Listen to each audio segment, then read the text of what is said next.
Let me ask you something. Why is it that you know exactly what you need to do, but you don't do it? You know you should wake up early. You don't. You know you should hit the gym. You skip it. You know you should work on your business, study for that exam, finish that project. But instead, you scroll, you binge, you procrastinate, and every single night, you lie in bed with that same sinking feeling, promising yourself that tomorrow will be different. But it never is. Here's the truth that nobody wants to hear. You don't have a knowledge problem. You have a discipline problem. And by the end of the next 3 hours, that problem ends. This isn't just another motivation video that'll make you feel good for 20 minutes before you go right back to your old life. This is a complete operating system upgrade for your brain. Because here's what I've discovered after studying everyone from Navy SEALs to neuroscientists, from ancient Spartan warriors to modern billionaires. Every single person who has achieved anything extraordinary has one thing in common. Not intelligence, not talent, not luck, discipline. Discipline is the invisible force that separates the top 1% from everyone else. It's the difference between the person with abs and the person who talks about getting abs. The difference between the millionaire and the person working paycheck to paycheck. The difference between the person living their dream life and the person just dreaming about it. And here's the kicker. Discipline isn't something you're born with. It's something you build. Which means if you're watching this right now, feeling like you're the most undisciplined person on the planet, good. Because that means you have the most room to grow. In the next 3 hours, you're going to learn things about discipline that most people will never understand. We're going to dive into the actual neuroscience, what's happening in your brain when you fail, and how to rewire it. We're going to expose the invisible enemies that are sabotaging you every single day without you even realizing it. We're going to steal secrets from ancient warrior cultures, from stoic philosophers, from elite special forces operators. And most importantly, we're going to build you a complete system, a fortress of discipline that makes success inevitable. Not motivational fluff, not temporary hype, a permanent transformation. By the end of this masterclass, you will understand exactly why you fail at discipline and how to fix it at the root level. Have a complete blueprint for building unbreakable habits.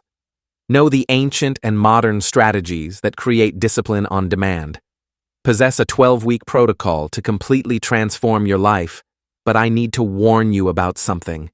This is going to be uncomfortable, because I'm going to tell you things you don't want to hear. I'm going to call out the lies you've been telling yourself. I'm going to show you how you've been sabotaging your own life, how your environment has been designed to make you weak, how modern life is specifically engineered to destroy your discipline. And you're going to have to face the fact that every excuse you've ever made is just that, an excuse. There are people who have achieved more with less. People who started with more disadvantages than you. People who were more broken than you. And they made it because they built discipline when it was hard, when they didn't feel like it, when everything in their body screamed at them to quit. So if you're looking for someone to tell you it's okay to stay comfortable, this isn't for you. If you want someone to validate your excuses, leave now. But if you're ready to look in the mirror, face the truth, and actually do something about it, then you're in the right place.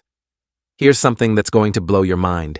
Every single self-made billionaire, every elite athlete, every person at the top of their field, they all have the same secret weapon, but they don't talk about it in interviews.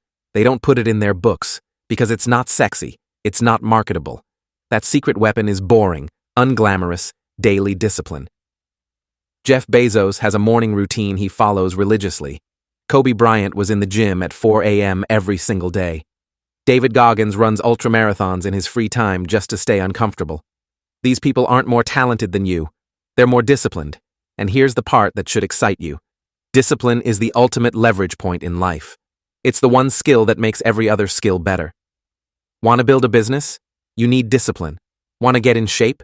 You need discipline. Want better relationships? You need discipline. Want financial freedom? You need discipline. It's the meta skill, the master key, the cheat code. 1 hour of disciplined work beats 10 hours of distracted effort. 1 year of disciplined habits beats 10 years of random attempts. Discipline compounds, and that compound interest becomes unstoppable. Now here's where it gets really interesting. There's a paradox at the heart of discipline that most people never understand.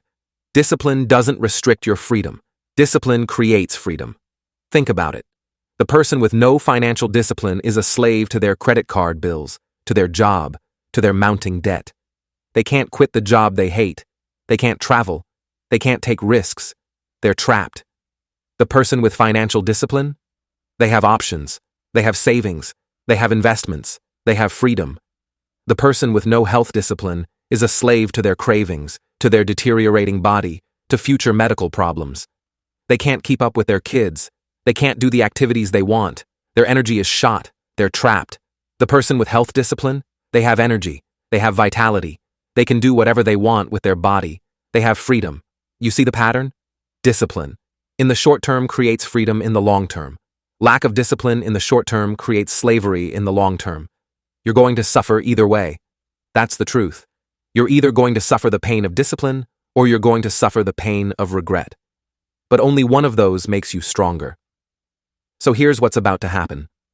For the next 3 hours, your brain is going to be upgraded. You're going to see through the matrix of modern life and understand exactly what's been holding you back. You're going to learn the actual science, the real strategies, and the ancient wisdom that creates unbreakable discipline.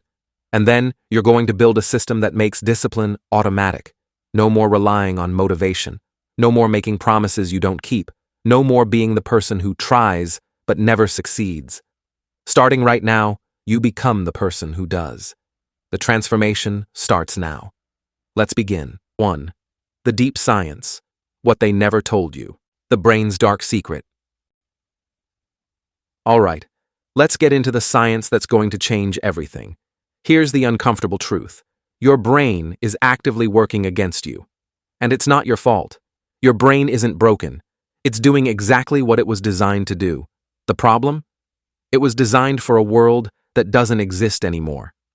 10,000 years ago, your ancestors lived in a completely different reality. Food was scarce. Predators were everywhere.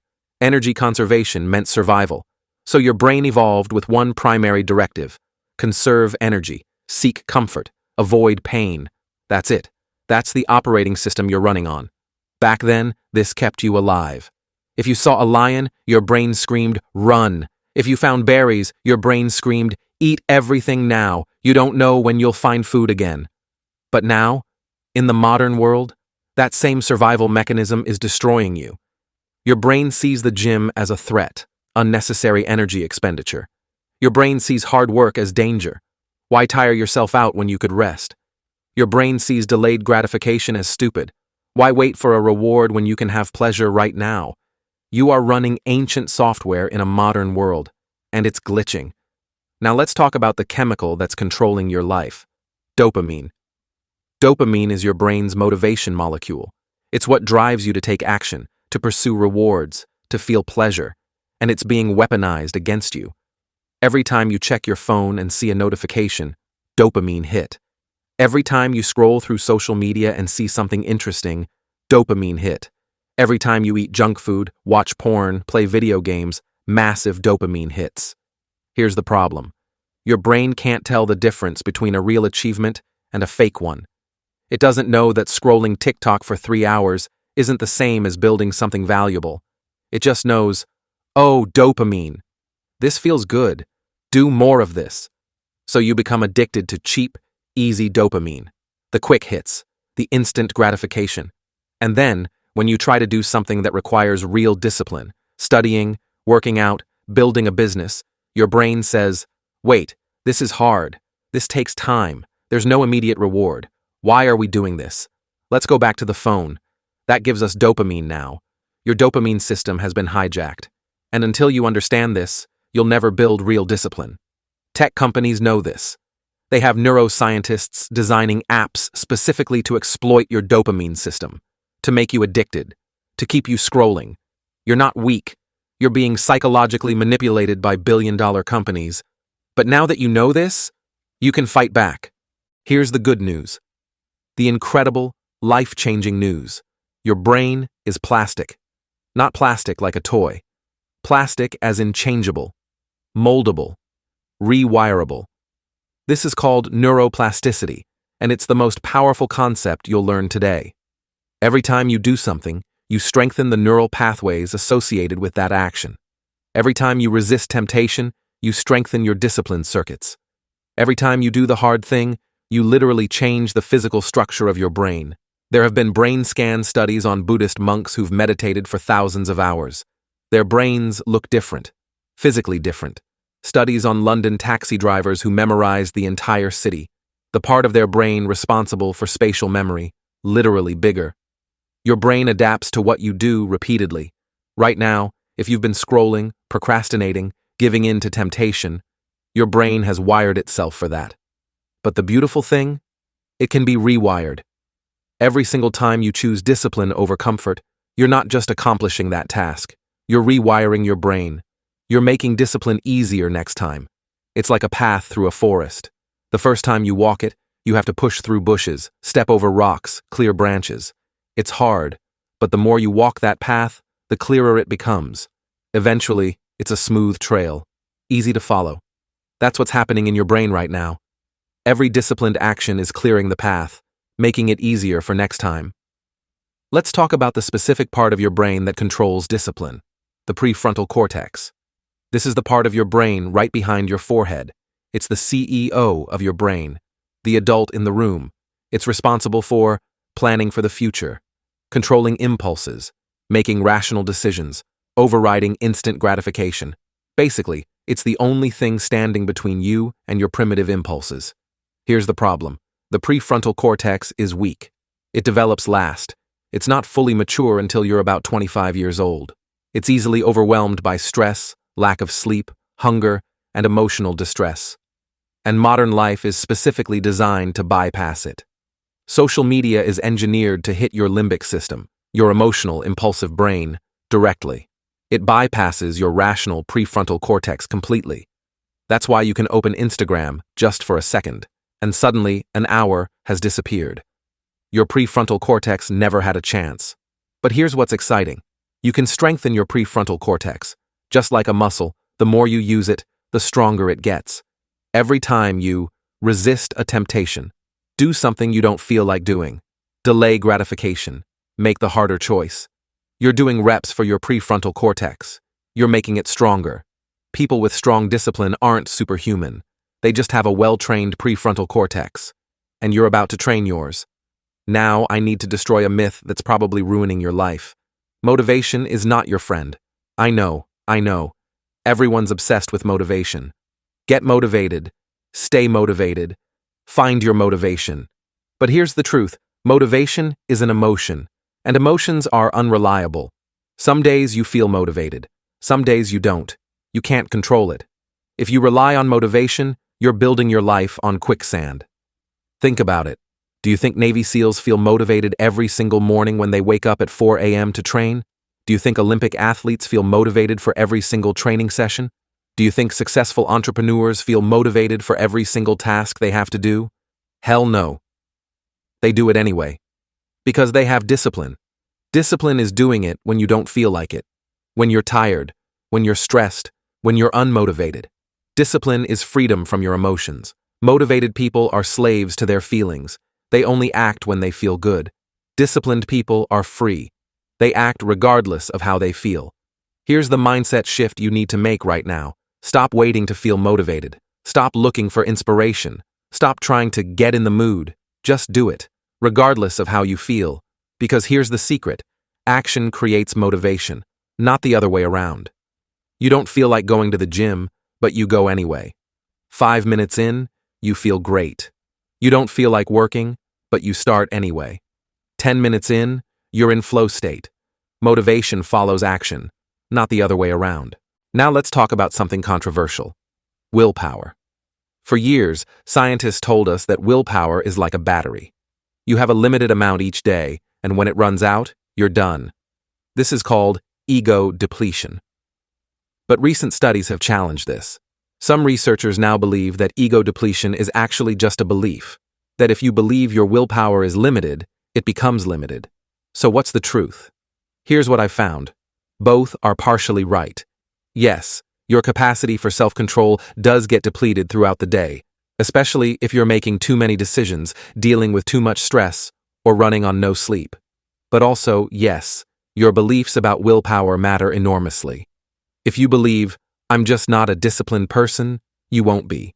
If you believe, I've already used up all my willpower today, you'll give in to temptation. Your beliefs create your reality.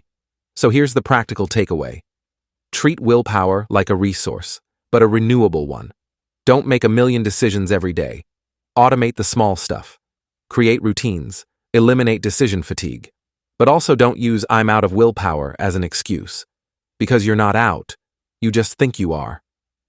The people with seemingly unlimited discipline, they've trained themselves to believe their willpower is abundant. And so it becomes abundant. Here's something practical that most people don't know. Your brain runs on glucose, and your prefrontal cortex, your discipline center, is an expensive organ. It uses a ton of energy. Studies have shown that when your blood sugar drops, your self-control drops with it. This is why you make terrible decisions when you're hungry. Why you're more likely to give in to temptation when you haven't eaten. Your discipline literally runs on fuel. This doesn't mean you should eat sugar all day. That creates blood sugar spikes and crashes, which destroy your discipline even worse. But it does mean you need to be strategic about your nutrition. Protein and healthy fats create stable blood sugar. Complex carbs provide sustained energy. If you're trying to build discipline on an empty stomach, eating garbage food, or running on caffeine and willpower alone, you're fighting with one hand tied behind your back. Feed your discipline. Feed your brain.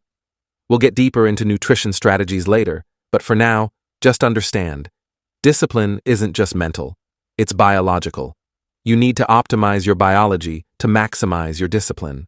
Let's dive deeper into the willpower research because this is where it gets really interesting.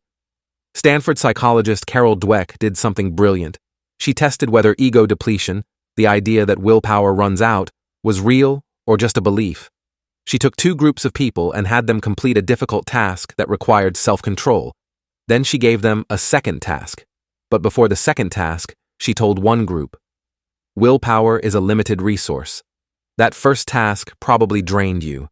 And she told the other group, willpower is unlimited. Using self-control actually energizes you. Guess what happened? The group that believed willpower was limited performed terribly on the second task. They had no self-control left. The group that believed willpower was unlimited, they performed great. Their self-control was fine. Same people, same tasks, different beliefs, completely different outcomes. Your beliefs about discipline are creating your reality. If you believe you're not a disciplined person, you'll prove yourself right. If you believe discipline is hard and exhausting, it will be. But if you believe discipline is your natural state, that you're someone who follows through, that self-control makes you stronger, then that becomes your reality. You know those people who just seem different?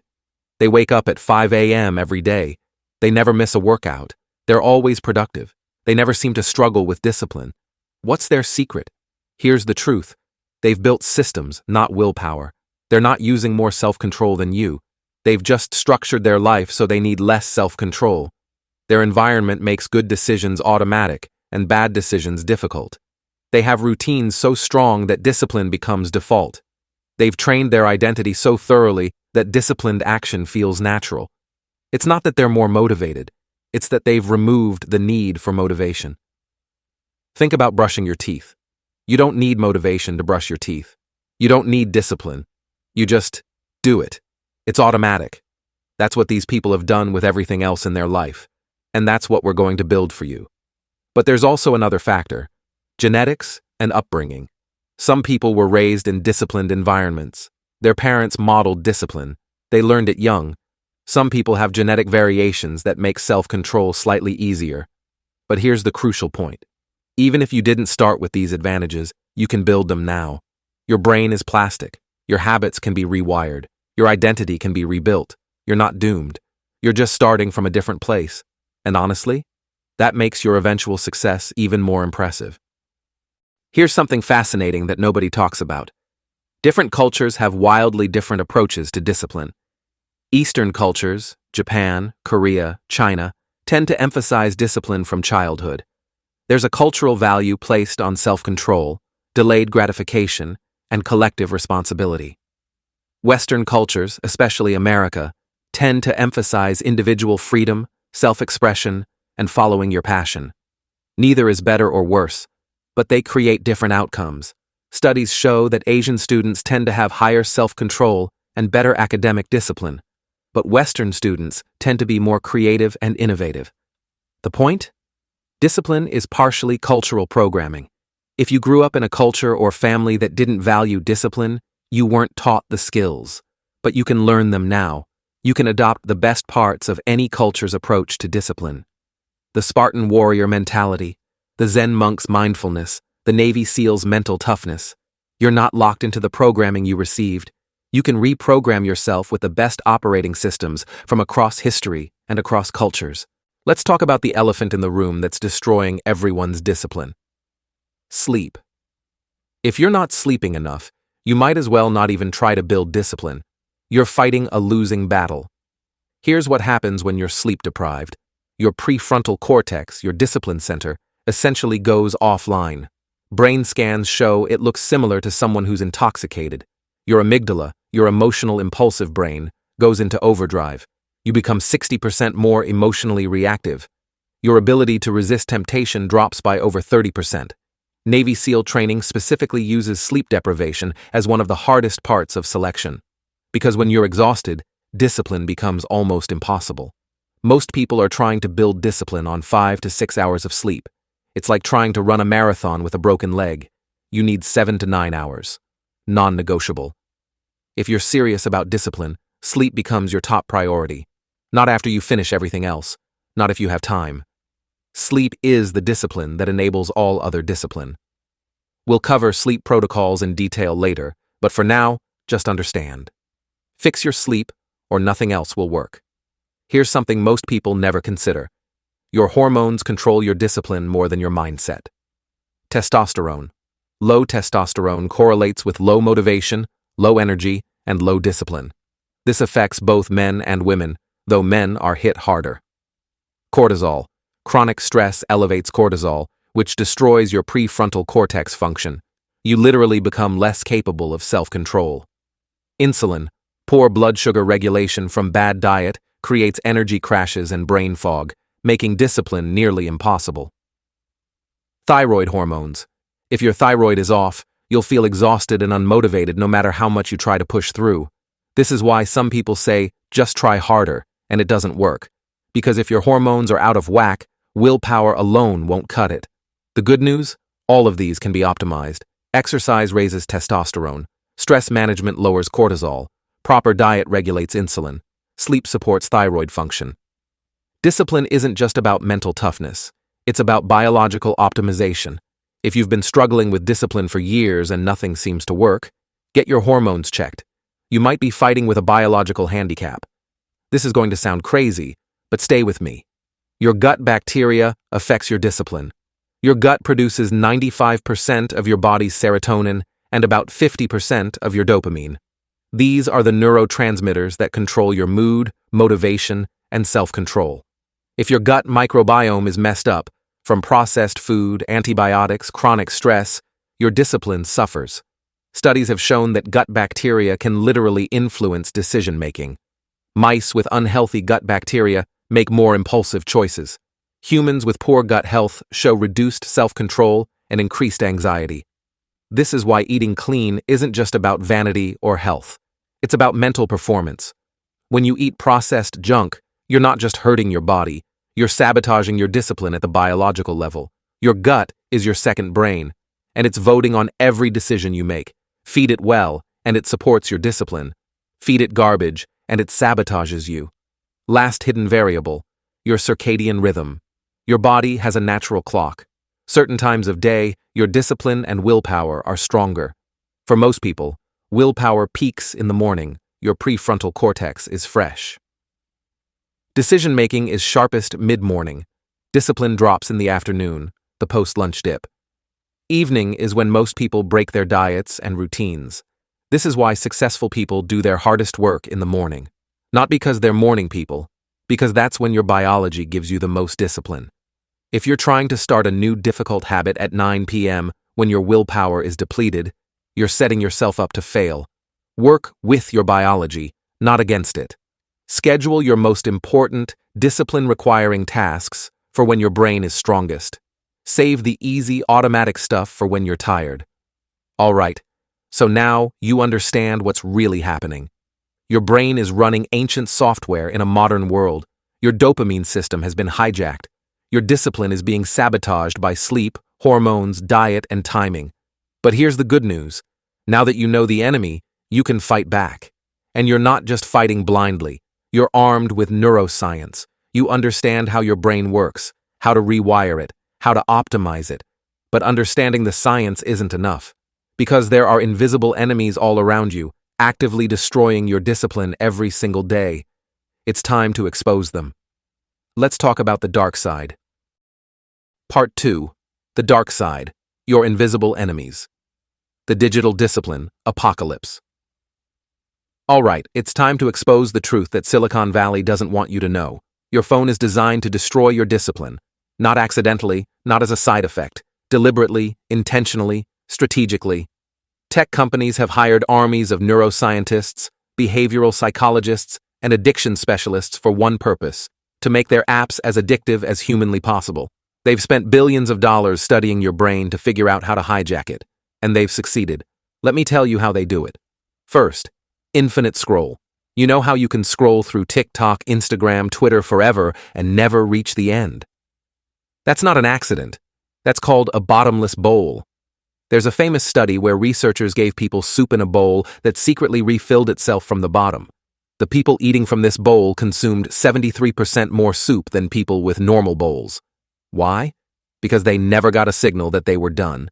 There was no natural stopping point. Social media works the same way. No end, no natural stopping point. Just infinite content. So you never stop scrolling. Your brain never gets the signal that you're done. You just keep consuming. Second, variable reward schedules. This is the same psychological mechanism that makes slot machines addictive. When you pull a slot machine lever, you don't know what you're going to get. Sometimes you win, sometimes you lose, but you never know which. That uncertainty creates a dopamine spike. Your brain gets excited by the possibility of reward, and that's exactly how social media works. When you refresh Instagram, you don't know what you're going to see. Maybe something interesting, maybe something boring, but you don't know. When you check your notifications, you don't know what's there. Maybe a like, maybe a comment, maybe nothing. That uncertainty, that variable reward, creates a dopamine hit every single time you check. You're not using social media, you're pulling a slot machine lever, over and over and over. Third, social validation. Every like, every comment, every heart, every retweet, these trigger your brain's social reward system. Humans are social creatures. We're wired to care what other people think of us. It's evolutionary. Tech companies weaponized this. They turned your need for social validation into a dopamine delivery system. Post something. Get likes. Dopamine hit. Feel good. Now you're addicted to checking, addicted to posting, addicted to the validation. And here's the most insidious part. They know exactly when you're most vulnerable. These apps track everything. They know when you're bored, when you're lonely, when you're anxious, when you're stressed. And that's when they send you notifications. That's when they serve you the most engaging content. They hit you when your defenses are down. There are literally former tech executives who've come forward and said, "We built these products to be addictive. We exploited human psychology, and now we don't let our own children use them." Let that sink in. The people who built these apps won't let their own kids use them, because they know what these apps do to your brain. They destroy your attention span. They destroy your ability to focus. They destroy your discipline. You are not weak for being addicted to your phone. You are being psychologically manipulated by some of the smartest, most well-funded engineers in the world. But now that you know how the game works, you can fight back. Let's talk about what's happening to your brain when you scroll, because the damage is worse than you think. There's a concept in neuroscience called neuroplasticity. Your brain physically changes based on what you do repeatedly. Every time you scroll through short-form content, TikTok, Instagram Reels, YouTube Shorts, you're training your brain. You're training it to need constant stimulation. You're training it to have a shorter attention span. You're training it to be unable to focus on anything that isn't immediately entertaining. Think about what happens when you scroll through TikTok. Every 5 to 10 seconds, you get a new video, new stimulus, new dopamine hit. Your brain gets used to this rapid-fire stimulation. Then you try to read a book, or study, or work on something important. And your brain starts screaming, "This is boring. Where's the stimulation? Where's the dopamine? I need something new." You can't focus. You can't sit still. You reach for your phone. You've trained your brain to need constant entertainment. Studies are now showing that heavy social media users have significantly reduced attention spans. They struggle with delayed gratification. They have worse impulse control. Their brains literally look different on scans. The prefrontal cortex, the discipline center, shows reduced activity. The dopamine system shows dysregulation. It needs more and more stimulation to feel normal. It's the same pattern you see in drug addiction. And here's what's terrifying. This is happening to an entire generation. Kids who grew up with iPads and TikTok from age 5, their brains are developing differently. They're showing epidemic levels of ADHD, anxiety, depression, and inability to focus. This isn't a coincidence. This isn't kids these days. This is the result of technology that's specifically designed to hijack developing brains. And it's not just kids.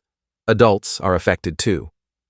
If you've noticed that it's harder to focus than it used to be, that you can't read as long as you used to, that you're constantly reaching for your phone, that's not you getting lazy. That's your brain being rewired by the apps you're using. The good news? Neuroplasticity works both ways. Your brain can be retrained. Your attention span can be rebuilt. Your discipline can be restored. But first, you have to recognize that you're in a fight. You're fighting against billion-dollar companies that have engineered products specifically to addict you. And if you don't fight back, they're going to win. Here's something you've probably experienced but never understood. You're trying to work. You're trying to focus on something important. But your mind keeps drifting. You can't concentrate. You feel restless. So you check your phone. Just for a second. You see a notification. You read a text. You check Instagram. Then you go back to work.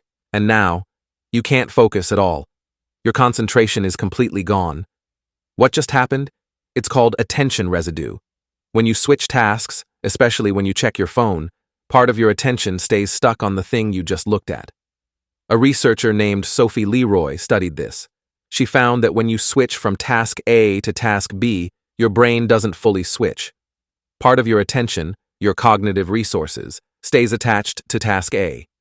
That's attention residue. So when you check your phone in the middle of working, part of your brain stays on your phone even after you put it down. You're thinking about the text you saw, the Instagram post, the notification. Your brain is literally divided. Studies show it can take 20 to 30 minutes to fully regain deep focus after a distraction. Think about that. If you check your phone every 15 minutes, you never reach deep focus. You're constantly operating with attention residue. You're trying to work with half a brain. And this is why most people can't get anything meaningful done anymore. They're constantly context switching, constantly checking notifications, constantly interrupted. Their attention is shattered into 1,000 pieces. You don't have an attention span problem. You have an interruption problem. Your phone is destroying your ability to do deep work. Every notification is stealing your focus. Every ping is breaking your concentration. Every check is fragmenting your attention. And the worst part? Most people don't even realize it's happening. They think they can just quickly check and then go back to work. But neuroscience shows that's impossible. Every check costs you 20 to 30 minutes of focus. If you want to build real discipline, if you want to accomplish anything meaningful, you have to eliminate these interruptions. You have to protect your attention like it's the most valuable resource you have. Because it is. The pornography discipline destruction pathway. All right. We need to talk about something that nobody wants to talk about, but it's absolutely destroying men's discipline. Pornography. I'm going to be direct about this because the science is clear and the damage is massive. Pornography is one of the most powerful dopamine hijackers that exists.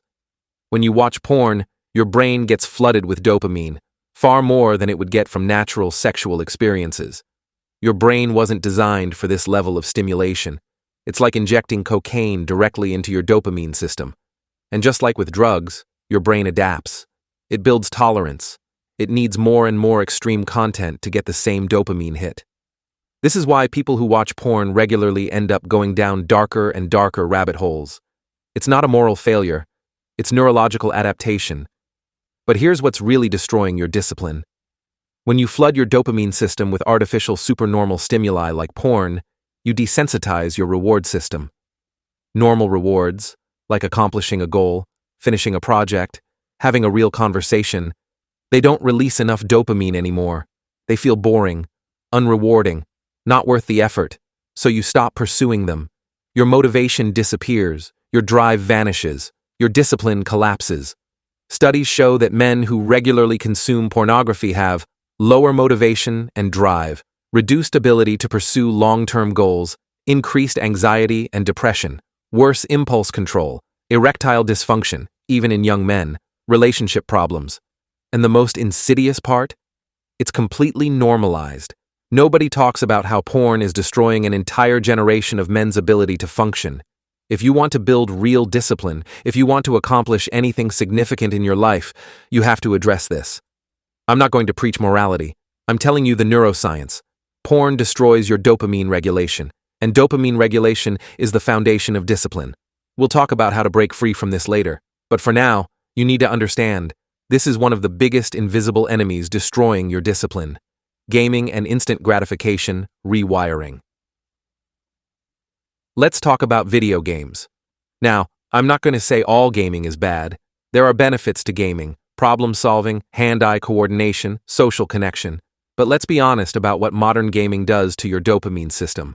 Modern games are designed the exact same way as slot machines and social media, to be addictive. They use variable reward schedules, loot boxes, daily login rewards, progression systems, achievements, ranks, all designed to keep you playing, to keep you coming back, to keep you chasing that next dopamine hit. And just like porn and social media, gaming floods your brain with artificial rewards. You get the feeling of accomplishment, of leveling up, of winning, without actually accomplishing anything in real life. Your brain can't tell the difference. As far as your dopamine system is concerned, you just achieved something. You leveled up. You won. So why would you go do the hard work of building a real business, or getting in real shape, or developing real skills? Those things take months or years to see progress. In a game, you see progress every few minutes. Games give you the reward without the work, and that destroys your ability to do real work. I've seen this destroy so many people. Guys with massive potential, spending 6 to 8 hours a day gaming. They're chasing ranks in League of Legends while their real life falls apart. They're grinding levels in World of Warcraft while their career stagnates. They're getting dopamine hits from virtual accomplishments while accomplishing nothing real. And then they wonder why they have no discipline, why they can't motivate themselves, why real life feels boring and unrewarding. It's because they've trained their brain to expect instant gratification. They've conditioned themselves to need constant stimulation and immediate rewards. Real life doesn't work that way. Real discipline means working for months before you see results. Real achievement means delayed gratification. But if your brain is wired for instant rewards, you can't do that. You give up. You quit. You go back to the game where you can feel accomplished right now. Here's the hard truth. You can either level up in games or level up in life, but you can't do both. The time you spend gaming is time you're not building real skills, real relationships, real wealth, real discipline. And the dopamine hits you get from gaming make real achievement feel less rewarding. If you're serious about building unbreakable discipline, you need to take an honest look at how much time you're spending in artificial worlds versus the real one. The comfort trap. Modern life is designed to make you weak. Let's zoom out and look at the big picture. Modern life is specifically designed to make you comfortable, and comfort is the enemy of discipline. Think about it. 100 years ago, life was hard. You had to work physically just to survive. You had to chop wood to stay warm. You had to grow food to eat. You had to walk everywhere. Discomfort was mandatory. Hardship was unavoidable. Your body and mind had to be strong just to make it through the day. Now, you can live your entire life without ever being uncomfortable. Too cold? Turn up the heat. Too hot? Turn on the AC. Hungry? Order food to your door in 15 minutes. Bored? Infinite entertainment at your fingertips. Lonely? Fake connection through social media. You never have to be cold, or hot, or hungry, or bored, or uncomfortable in any way. And that sounds great, right? That sounds like progress. But here's what nobody tells you. Comfort atrophies your discipline like a muscle you never use. Your brain adapts to whatever environment you put it in. If you're constantly comfortable, Your brain learns, we don't need discipline anymore. We don't need to push through hard things. Everything is easy. And then when you actually need discipline, when you need to do something hard, your brain has no capacity for it. You've spent years training yourself to avoid discomfort. And now discomfort feels unbearable. The cold shower feels impossible. The early morning feels torturous. The hard workout feels like death. The difficult conversation feels terrifying. Not because these things are actually that hard, but because you've become so soft that everything hard feels impossible. Comfort is killing your discipline. Our ancestors were harder than us not because they had better genetics, but because their environment demanded hardness. They had no choice but to be disciplined. Survival required it.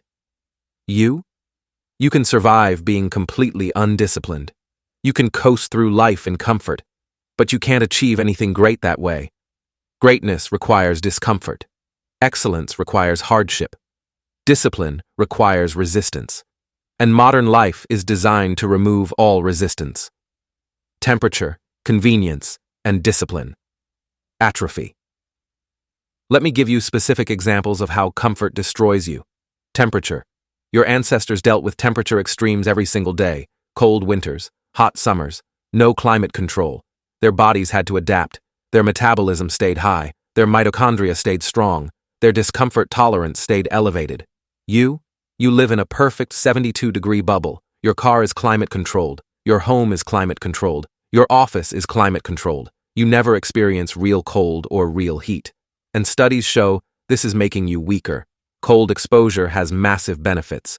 It increases metabolism, boosts immune function, improves mental toughness, enhances discipline. But you avoid it. You never let yourself be cold. Heat exposure has benefits too. Sauna use increases growth hormone, improves cardiovascular health, builds heat tolerance. But you avoid it. You blast the AC.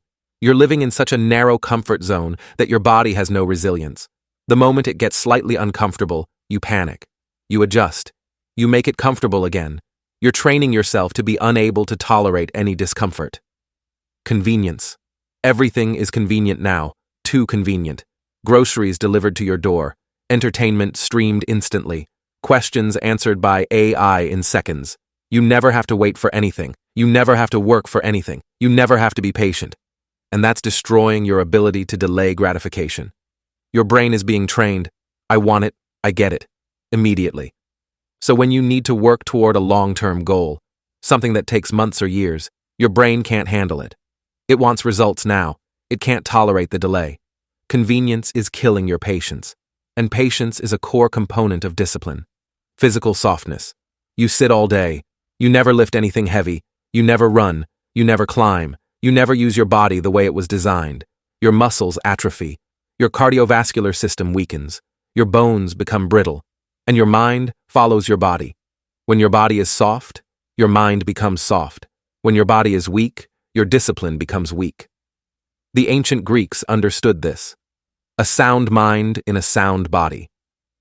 Physical discipline creates mental discipline, but modern life lets you be physically pathetic, and mental discipline becomes impossible.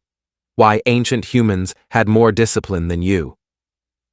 Here's something that should humble you. A random peasant from 500 years ago had more discipline than you.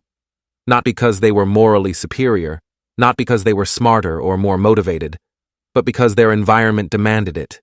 They woke up when the sun rose, not because they had discipline, but because they had no choice. They worked all day in the fields, not because they were motivated, but because if they didn't, they'd starve. They went to bed when it got dark, not because they had good sleep hygiene, but because there was nothing else to do. Their entire life was structured by necessity. Discipline wasn't optional, it was survival. You have infinite choice. You can wake up whenever you want, or not at all. You can eat whatever you want, whenever you want. You can work, or not work. You'll probably survive either way. You can stay up all night scrolling. There are no immediate consequences. The problem with modern life is that undisciplined behavior doesn't immediately kill you. You can be lazy, distracted, undisciplined, and still survive. Still be comfortable. So there's no forcing function, no external pressure, no consequences. Ancient humans didn't need self-discipline because the environment provided external discipline. You need self-discipline because the environment provides nothing. The environment is actively making it easier to be undisciplined. And here's the paradox. You have more freedom than any human in history, but you're also weaker than any human in history. You can do anything, but you do nothing. You have infinite opportunity, but you waste it scrolling. You have access to all the world's knowledge, but you watch TikTok. Ancient humans would have killed for the opportunities you have, and you're squandering them because you have no discipline. That should make you angry. That should light a fire under you. You have resources, opportunities, and freedom that kings and emperors could only dream of. And you're wasting it because you can't put down your phone. Social sabotage. How your friends are destroying your discipline. Now let's talk about something really uncomfortable. Your friends might be destroying your discipline. There's a concept called the crab bucket mentality. If you put crabs in a bucket, anytime one tries to climb out, the others will pull it back down. Not because they're evil, but because that's what crabs do. Humans do the same thing. When you start trying to improve yourself, when you start waking up early, working out, being productive, chasing goals, watch what happens. Your friends will make fun of you. Why are you waking up so early? Sleep in, man. Why are you going to the gym again? You're obsessed. Why are you working on a Saturday? Just relax. You're taking this too seriously. They'll invite you out drinking when you're trying to stay disciplined. They'll pressure you to skip the gym and hang out. They'll mock your ambition. They'll call you try-hard. They'll make you feel weird for having discipline. And here's why. Your discipline makes them uncomfortable. When you're improving, it holds a mirror up to them. It shows them that they could be doing more too, and they don't like that. It's easier to pull you back down than to climb up themselves, so they sabotage you, not consciously, not maliciously, but they do it. And if you're not careful, you'll let them. You'll think, maybe I am being too extreme. Maybe I should just relax and be normal. And you'll slip. You'll compromise. You'll give in. And before you know it, you're right back where you started. The people around you have more influence over your discipline than almost anything else. Jim Rohn said, "You're the average of the 5 people you spend the most time with." If your 5 closest friends are lazy, undisciplined, going nowhere, guess what you're going to become? If your 5 closest friends are driven, disciplined, constantly improving, you'll rise with them. This is one of the hardest truths you'll ever face. You might need to change your social circle. Not because your friends are bad people, but because they're holding you back. The social media comparison trap. Social media doesn't just destroy your attention, it also destroys your motivation through comparison. Here's what happens. You're working hard, making progress, building discipline, moving toward your goals. Then you open Instagram, and you see someone your age who's already where you want to be. They're richer, fitter, more successful, living a better life, and suddenly, your progress feels worthless. You think, what's the point? I'm so far behind. I'll never catch up. And you give up. Or worse, you see someone your age doing nothing with their life, just partying, traveling, living carefree, and you think, why am I working so hard? They're having fun and I'm grinding.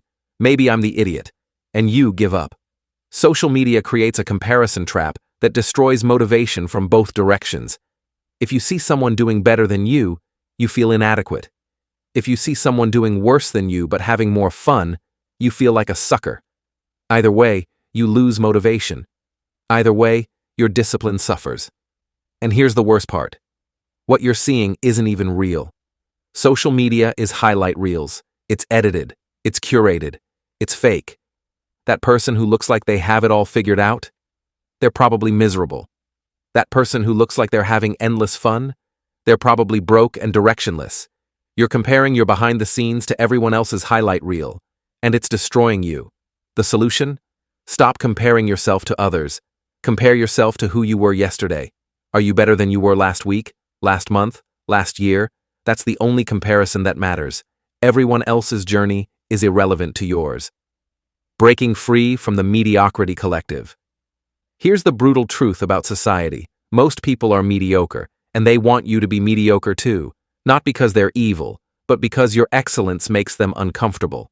Society has a way of enforcing conformity, of punishing people who stand out, of pulling down anyone who rises too high. It's called tall poppy syndrome. The tallest poppy gets cut down.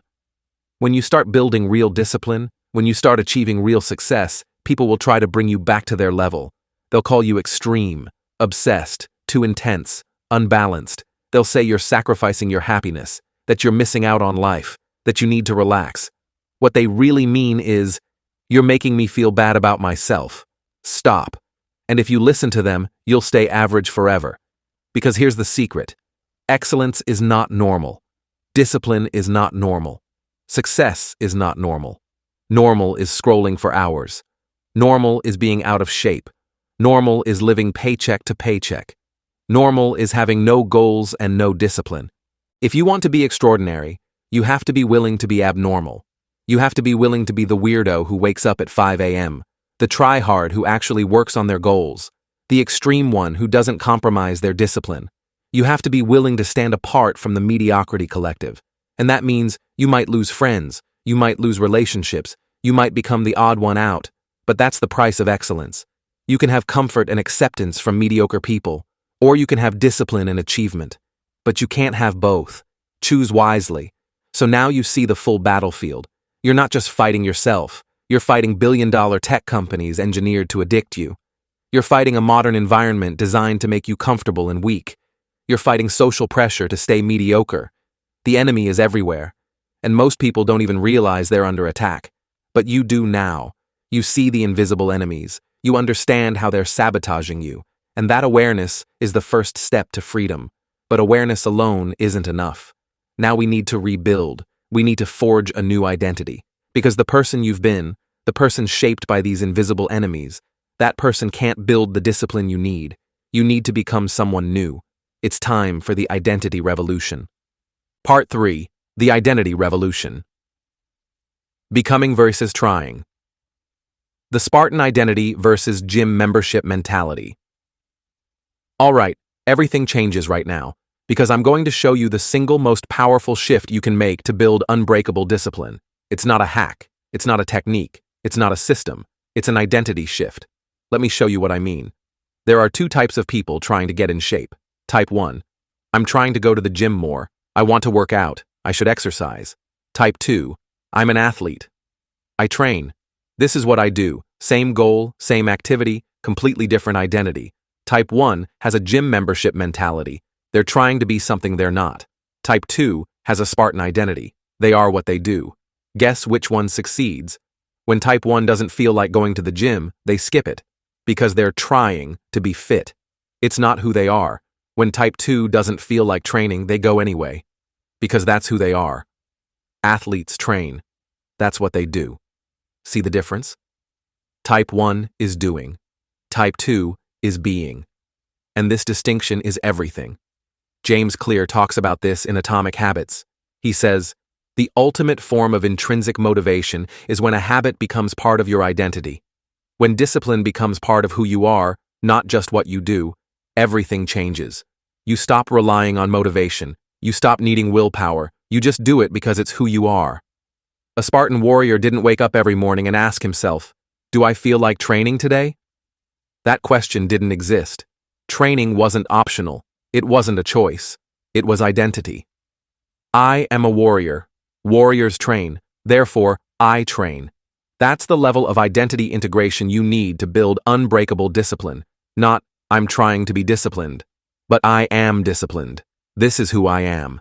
How Navy SEALs build unbreakable identity. Let me tell you how the most elite warriors in the world build identity.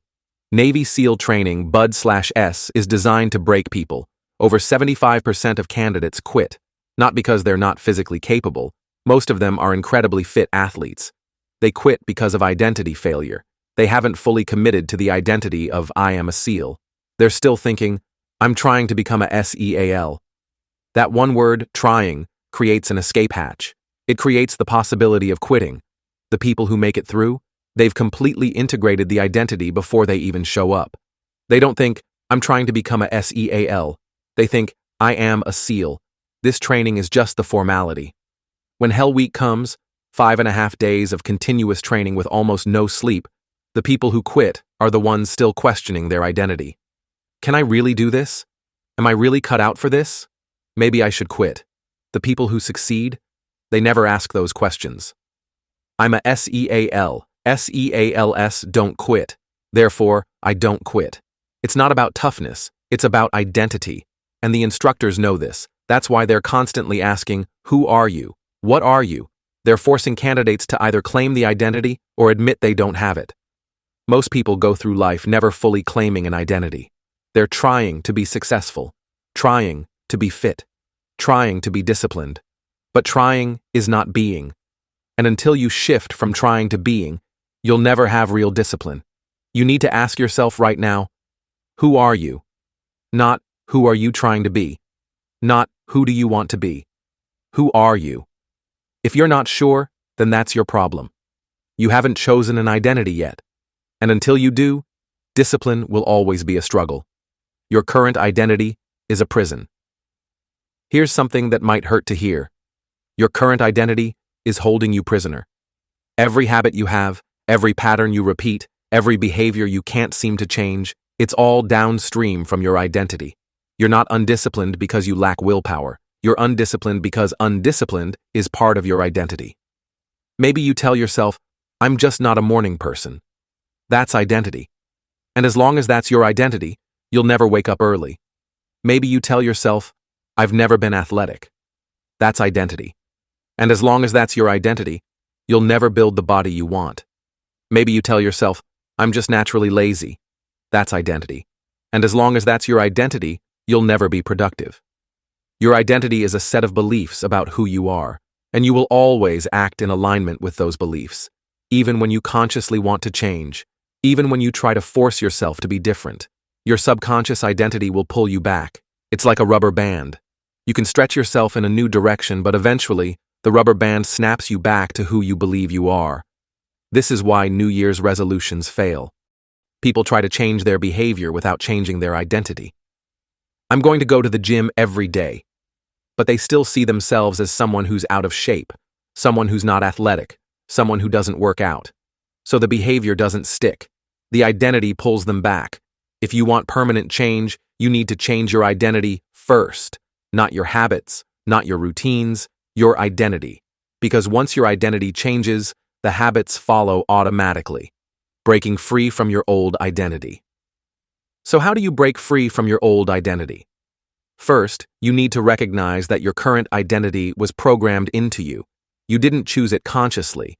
It was built by what your parents told you about yourself, what teachers and coaches said, what your peers reflected back to you, the experiences you had, and the meaning you gave them, the stories you've told yourself over and over. All of that created your identity, and most of it happened before you were even conscious enough to choose. You've been walking around with an identity that was installed in you by other people and by random experiences. But here's the liberating truth. If your identity was programmed, it can be reprogrammed. You are not stuck with who you think you are. You can choose a new identity right now. Second, you need to kill your old identity. I'm serious. You need to perform an execution. The old you, the undisciplined you, the lazy you, the person who quits, that person needs to die. Not metaphorically. You need to actually conceptualize it as death. Write a eulogy for your old self. Acknowledge who they were, what they did, why they existed, and then say goodbye. The old me is dead. That person no longer exists.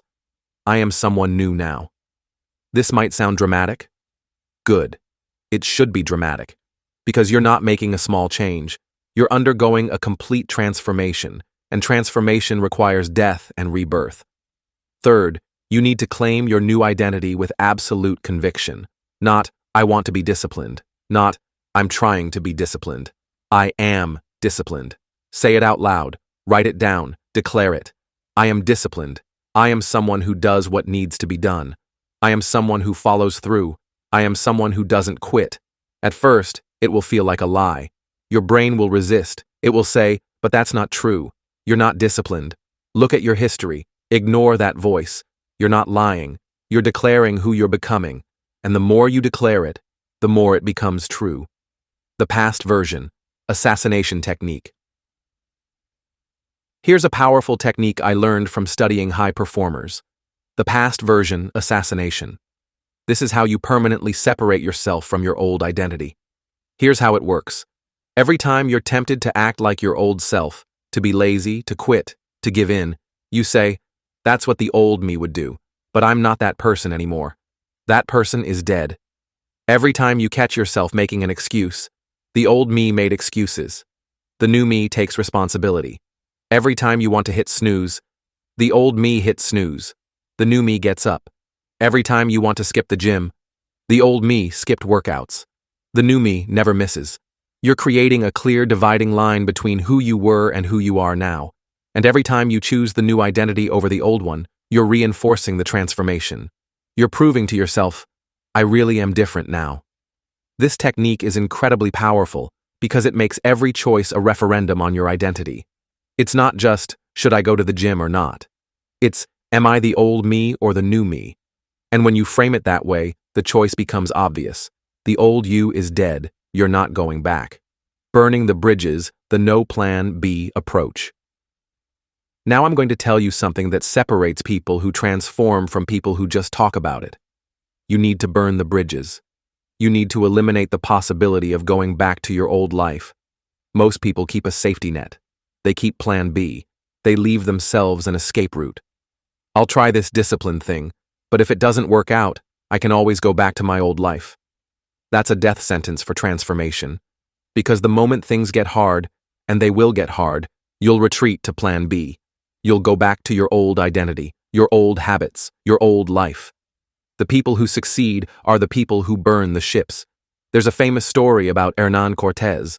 When he arrived in the New World, he ordered his men to burn the ships. Why?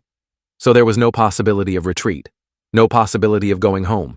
His men had two options, conquer or die. There was no plan B. That's the mentality you need.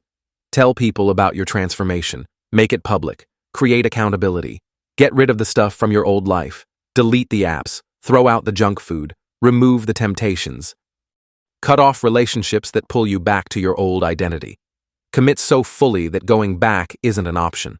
When retreat is impossible, victory becomes inevitable. Most people fail because they leave themselves too many escape routes. They keep the comfort. They keep the old friends. They keep the safety nets. And when discipline gets hard, they bail. Don't be that person. Burn the bridges. Eliminate plan B. Commit so fully that the only option is to become the person you declared you are. The story you tell yourself. Michael Jordan famously used any slight, real or imagined, as motivation. Someone said he couldn't do something. He used that as fuel to prove them wrong. Kobe Bryant kept a mental list of everyone who disrespected him. He used it as fuel. David Goggins uses his brutal childhood and past failures as the reason he never quits. Pain is fuel. Suffering is energy. Adversity is advantage. But only if you frame it that way. If you see your past as something that damaged you, it becomes an anchor. It holds you back. If you see your past as something that forged you, it becomes a weapon. It propels you forward. Every person who's ever doubted you, they gave you fuel. Every time you failed, that was preparation for success. Every hardship you endured, that was training for what's coming. Your past pain doesn't make you weak. It makes you dangerous. Use it. The chosen one mentality. All right, this last one is going to sound crazy, but it works, and it's used by some of the most successful people in history. The chosen one mentality. Here's what I mean. Act as if you were specifically chosen for greatness, as if you have a destiny to fulfill, as if your success is inevitable because you were meant for this. Now, I'm not saying this is objectively true. I'm not talking about religion or spirituality. I'm talking about a mindset tool. When you believe you're destined for greatness, you act like it. You show up differently. You carry yourself differently. You don't accept failure as final because chosen ones don't fail. They just haven't succeeded yet. Muhammad Ali said, "I am the greatest," long before he was. He acted like the chosen one, and he became the chosen one. Conor McGregor visualized his success so vividly that it felt inevitable. He acted like he was destined to be champion, and he was. Steve Jobs had a reality distortion field. He believed so strongly in his vision that he convinced everyone around him it was inevitable. When you act like you're chosen, you create a self-fulfilling prophecy. You take risks that normal people won't take. You persist when normal people quit. You believe when normal people doubt. And eventually, you succeed. Now, is this delusional? Maybe. But here's the thing. Delusion that leads to action is better than realism that leads to mediocrity. The realistic person says, I'm just average. I'll probably have an average life. And they're right, because they act like someone average. The delusional person says, I'm destined for greatness. I will achieve extraordinary things, and they act like someone destined for greatness, so they become great. Both are self-fulfilling prophecies, so why not choose the delusion that makes you powerful? Starting today, act like you were specifically chosen for success, like you have a destiny to fulfill, like your discipline, your success, your transformation is inevitable.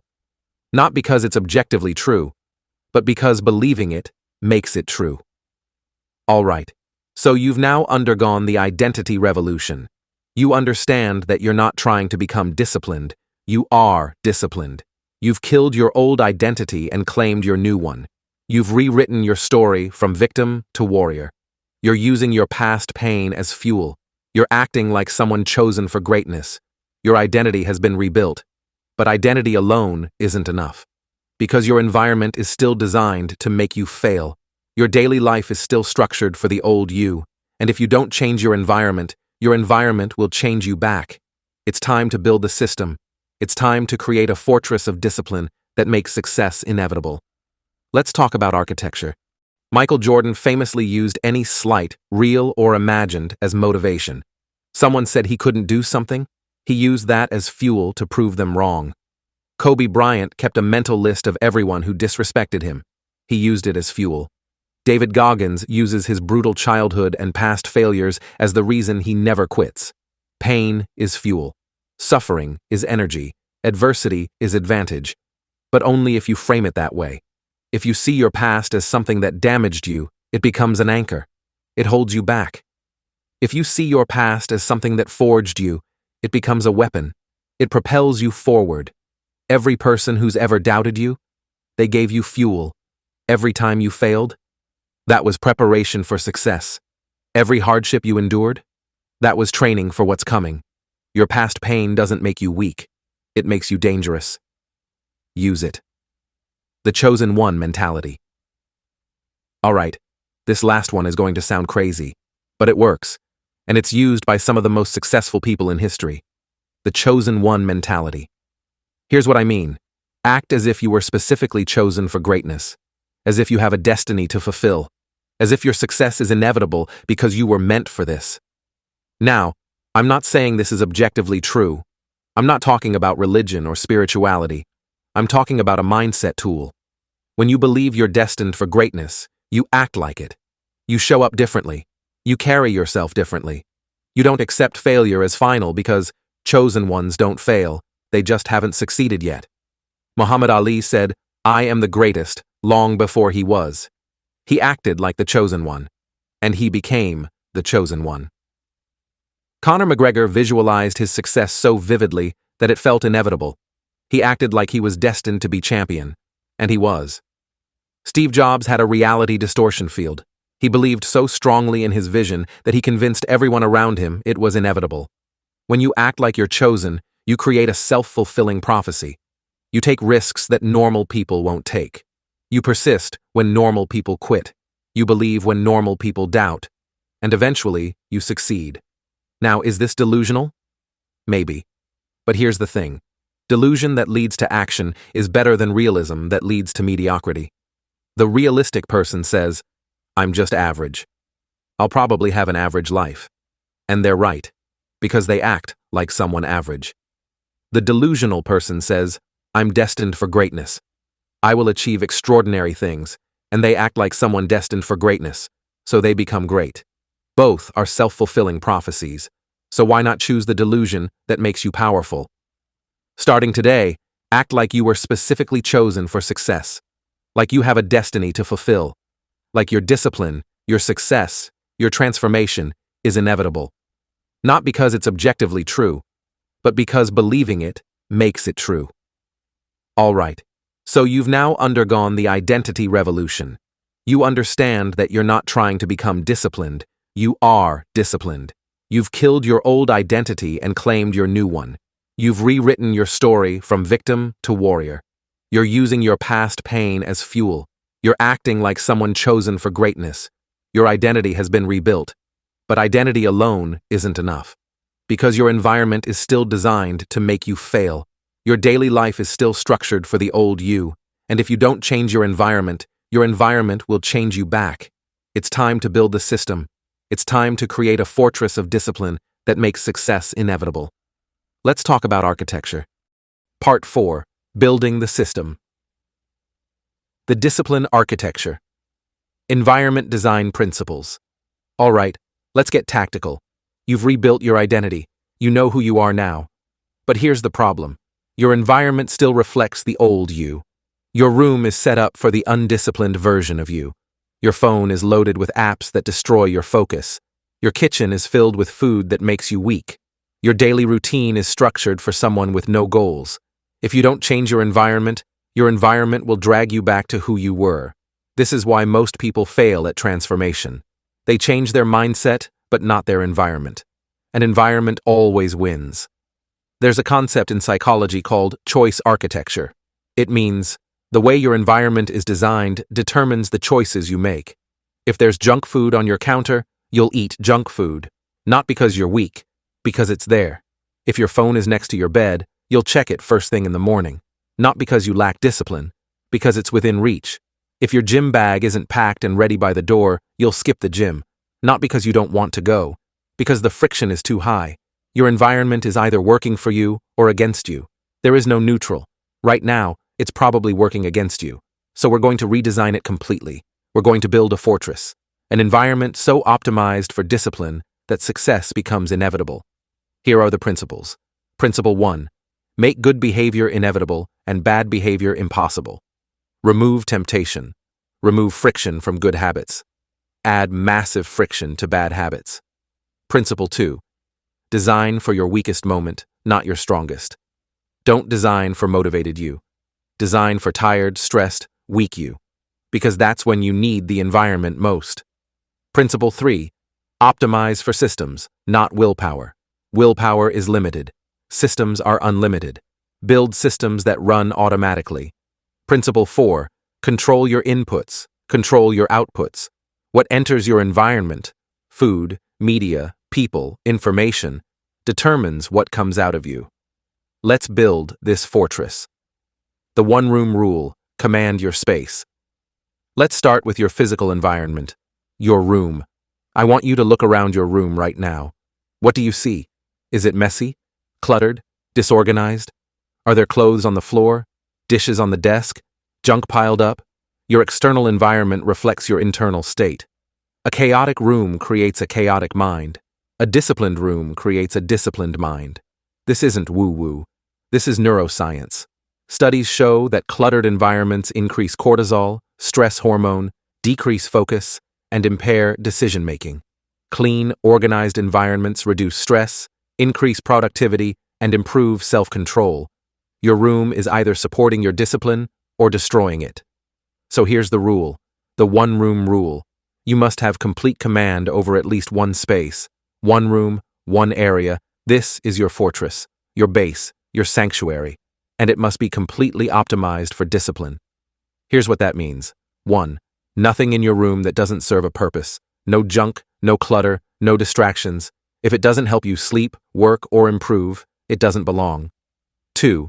Your bed is for sleep only, not for scrolling, not for eating, not for lounging. Your brain needs to associate your bed with sleep. That's it. 3. Your workspace is sacred. Clean desk. Nothing on it except what you're working on. No phone, no distractions, only focus. 4. Visual cues everywhere.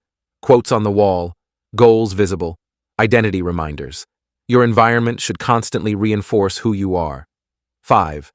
Everything has a place. Gym clothes ready the night before, books organized, everything accessible. Zero friction for good habits. When you wake up in a disciplined environment, you become disciplined. When you wake up in chaos, you become chaotic.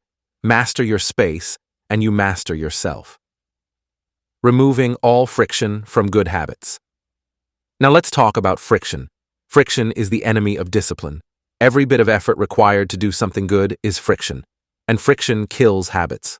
Example, you want to work out in the morning, but your gym clothes are in the drawer. You have to find them, put them on, pack your bag, find your shoes. That's friction. And when you're tired, that friction feels insurmountable. So you skip it. But what if your gym clothes were already laid out? Shoes by the door, bag packed, water bottle filled. Now there's zero friction. You just put on the clothes and go.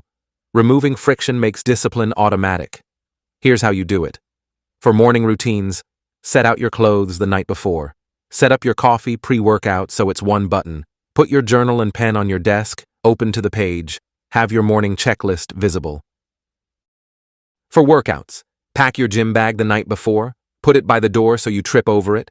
Set your gym clothes next to your bed. Preload your workout playlist. For healthy eating, meal prep on Sunday so meals are ready. Pre-cut vegetables and fruits. Have healthy snacks at eye level in the fridge. Make junk food require extra steps. Freeze it, hide it, or better, don't buy it. For productive work, close all tabs the night before except what you need. Put your phone in another room before you start. Use website blockers that require effort to disable.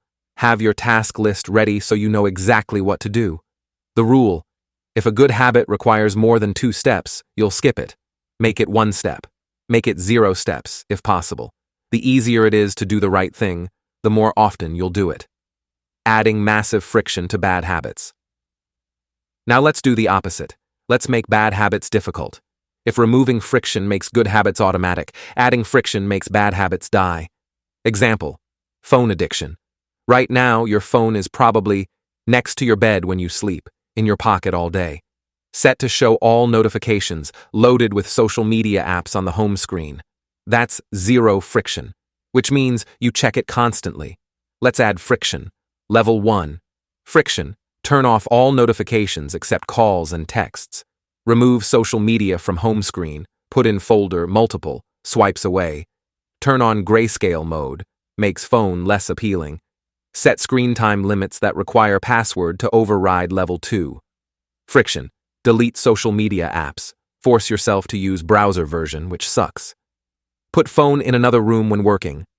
Buy an alarm clock so phone isn't in bedroom. Leave phone in car when you get home. Level 3. Friction. Nuclear option. Get a dumb phone for daily use. Keep smartphone locked in a drawer. Only use it at specific times. The more friction, the less you'll do it.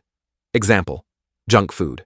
Right now, junk food is probably in your house, visible on the counter or in the pantry, easy to grab. Let's add friction. Level 1. Friction. Move junk food to hard-to-reach places, top shelf, back of pantry. Put healthy food at eye level, pre-portion junk food so you can't binge. Level 2. Friction. Don't buy junk food. If it's not in your house, you can't eat it. If you want junk food, you have to leave the house and buy it. Level 3. Friction. Give away all junk food. Don't keep money or cards accessible for impulse purchases. Example: time wasting. Right now, Netflix/YouTube/gaming is probably 1 click away, autoplay enabled, subscriptions active. Let's add friction. Level 1. Friction. Log out of accounts after each use. Cancel autoplay. Remove apps from easy access. Level 2. Friction.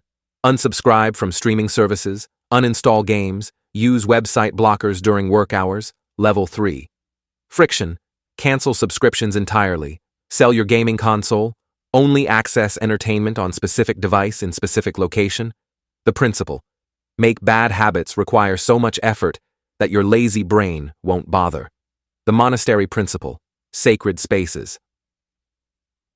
Let me tell you about something powerful that monks have known for thousands of years. Sacred spaces create sacred behavior. Monks don't meditate just anywhere. They have a meditation hall, a sacred space designed for one purpose. When they enter that space, their brain shifts. This is where I meditate. This is what I do here. You need to do the same thing. Different spaces for different activities. Don't work in bed. Don't eat at your desk. Don't scroll where you sleep. Your brain needs clear associations. This space equals sleep. This space equals work. This space equals eating. This space equals relaxation. When you do everything everywhere, your brain gets confused.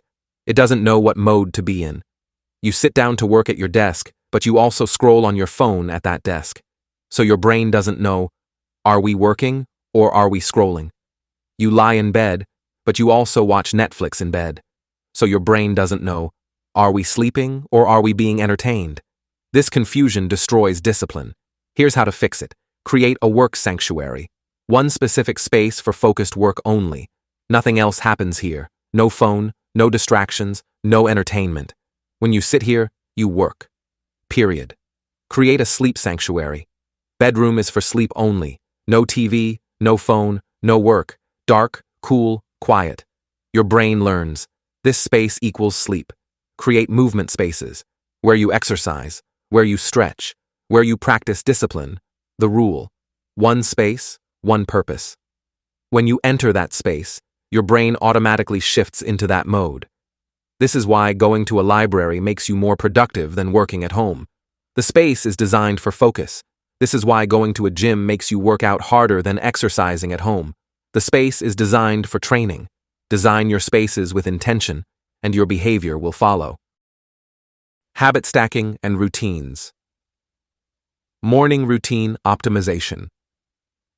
Let's talk about the most important routine you'll ever build, your morning routine. The morning is when your discipline is strongest, your willpower is fresh, your prefrontal cortex is at peak function. This is your opportunity to win the day before it even starts. Win the morning, win the day. Here's the problem. Most people waste their mornings. They hit snooze, they check their phone, they scroll, they react to other people's agendas, and by the time they actually start their day, their discipline is already depleted. The morning is too valuable to waste. Here's what a disciplined morning looks like. Phase 1. The awakening. First 5 minutes. Alarm goes off. You get up immediately. No negotiation, no snooze. Make your bed immediately. First win of the day. Open the blinds. Get natural light. Signals to your brain. Day has started. Cold water on your face or cold shower. Wakes up your nervous system. Why this matters? You're training your brain that mornings are non-negotiable. You're building momentum. Phase 2. The priming. Next 20 to 30 minutes. This is where you prepare your mind and body for the day. Pick 3 to 4 of these. Hydrate, 16 to 32 ounces of water. Movement, stretching, yoga, or light exercise. Breathwork, 5 to 10 minutes of controlled breathing. Meditation, 10 to 20 minutes. Journaling, morning pages or gratitude. Reading, something that improves you, not news. Visualization, see yourself winning the day. Why this matters? You're filling your mind with positive inputs before the world gets to you. You're centering yourself. Phase 3. The planning. Next 10 to 15 minutes. Review your goals. Plan your top 3 priorities for the day. Visualize yourself completing them. Set your intention. Why this matters. You're taking control of your day. You're deciding what matters instead of letting others decide for you. Phase 4. The execution. Next 1 to 2 hours.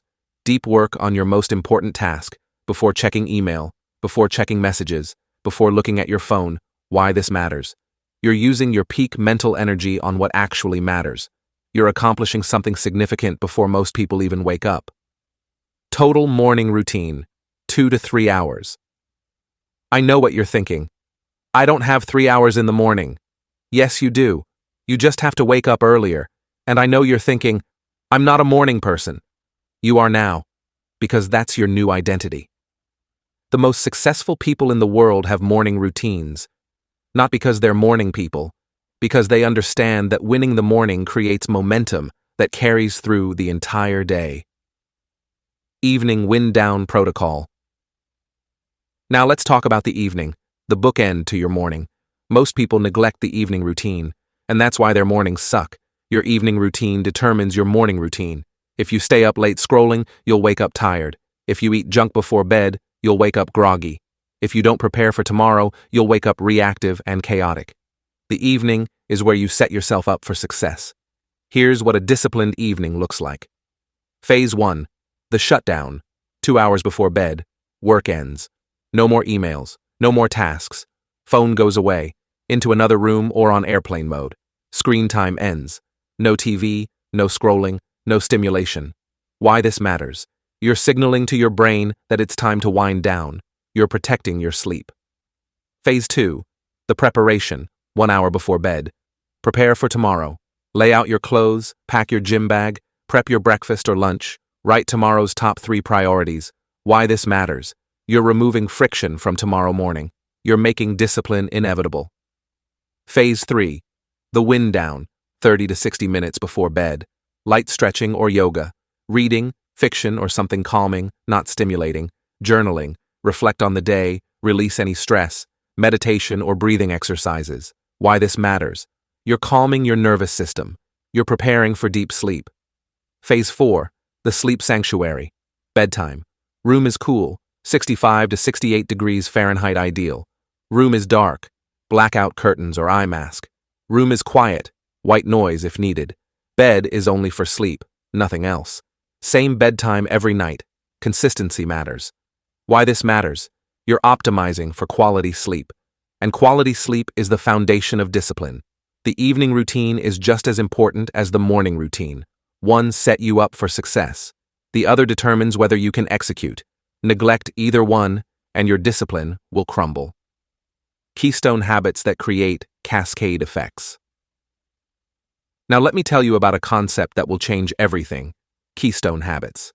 A keystone habit is one habit that, when you do it, makes other good habits easier. It's like a domino. One domino falls and knocks down all the others. Example: exercise. When you exercise in the morning, you're more likely to eat healthy. You don't want to waste the workout. Be productive. You have more energy. Sleep better. You're physically tired. Have more discipline throughout the day. One habit creates a cascade of other good habits. Example: making your bed. When you make your bed first thing in the morning, you start the day with a win. Your room looks clean and organized. You're less likely to crawl back into bed. You set a standard of discipline for the day. Example: waking up early. When you wake up early, you have time for a morning routine. You're not rushed. You feel in control of your day. You're more productive. Example: journaling.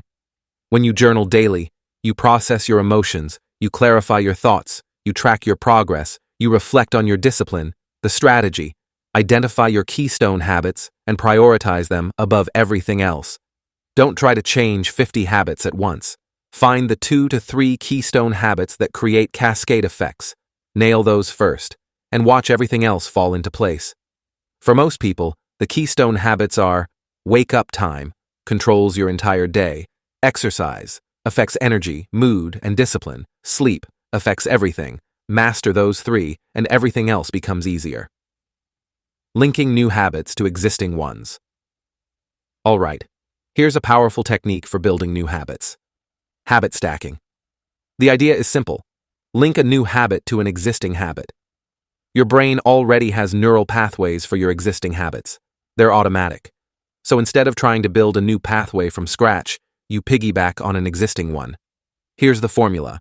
After existing habit, I will new habit. Examples: after I pour my morning coffee, I will meditate for 10 minutes. After I brush my teeth, I will do 20 push-ups.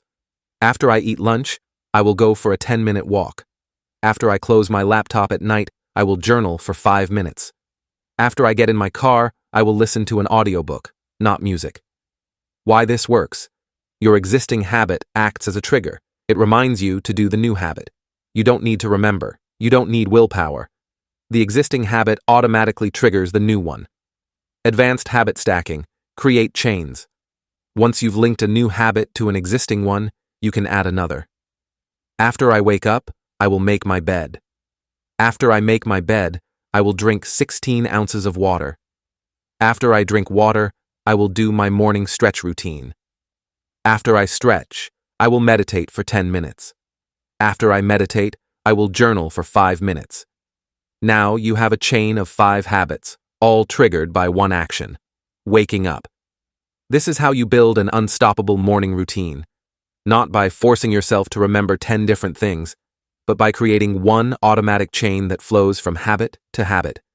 The key is to start small. Don't try to build a 2-hour morning routine on day 1. Start with one tiny habit stack. After I wake up, I will make my bed. Do that for a week until it's automatic, then add the next link. After I make my bed, I will drink water. Do that for a week. Then add the next link. Build the chain one link at a time, and eventually you'll have an automatic discipline system that requires zero willpower. Time blocking techniques. Let's talk about how disciplined people manage their time. Most people don't manage time at all. They react. They wake up and check their phone. Now they're reacting to other people's priorities. They check email. Now they're reacting to other people's agendas. They go through the day putting out fires, responding to requests, getting pulled in every direction. And by the end of the day, they're exhausted, but accomplished nothing meaningful. That's not time management. That's time surrender. Disciplined people do the opposite. They time block. Time blocking means you decide in advance what you're doing and when. Every hour of your day is assigned a purpose. Here's how it works. Step 1.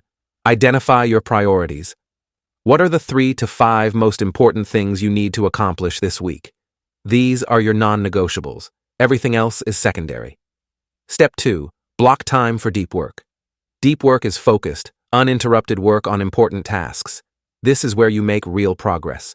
Block 2 to 4 hour chunks for deep work. Ideally in the morning when your brain is fresh. During deep work blocks, no phone, no email, no meetings, no interruptions, just you and the work. Step 3. Block time for shallow work. Shallow work is emails, calls, meetings, admin tasks. This stuff needs to get done, but it's not moving the needle. Block specific times for this, maybe 1 to 2 hours in the afternoon. Don't let it invade your deep work time. Step 4. Block time for everything else. Exercise, meals, breaks, personal time. Everything gets a block. If it's not blocked, it doesn't exist. Example, time-blocked day, 5 a.m., wake up, morning routine, 6 a.m., deep work, most important task, 8 a.m., breakfast. 9 a.m., deep work continued, 11 a.m., exercise 12 p.m., lunch 1 p.m., shallow work, emails, calls, 3 p.m., meetings, collaboration. 5 p.m., evening routine prep. 6 p.m., dinner. 7 p.m., personal time, learning. 9 p.m., wind down routine. 10 p.m., sleep.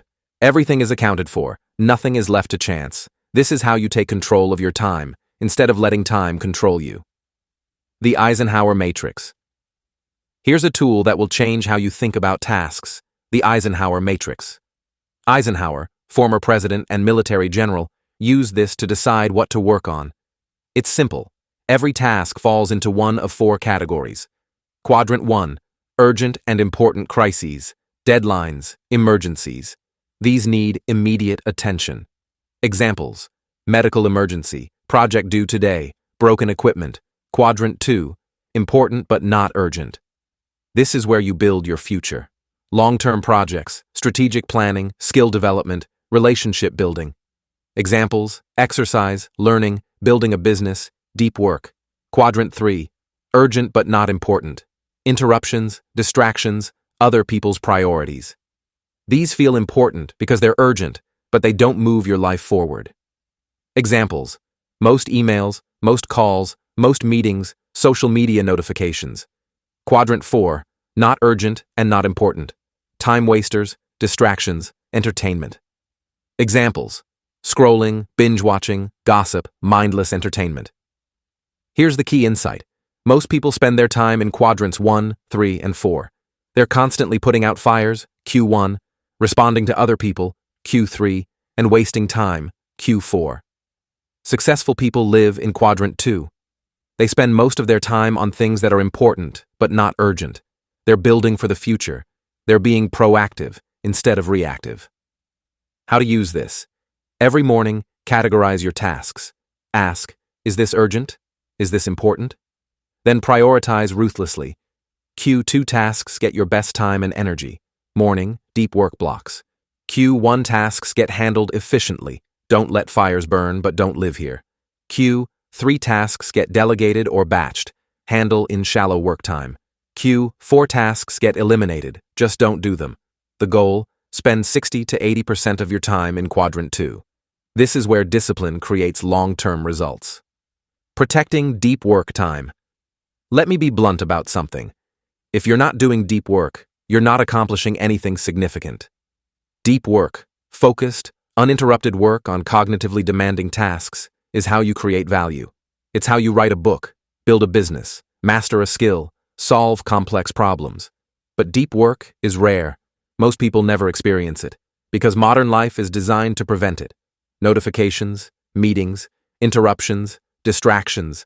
Your attention is fractured into 1,000 pieces, and without deep, focused attention, you can't do meaningful work. Protecting deep work time is the most important discipline skill you can develop.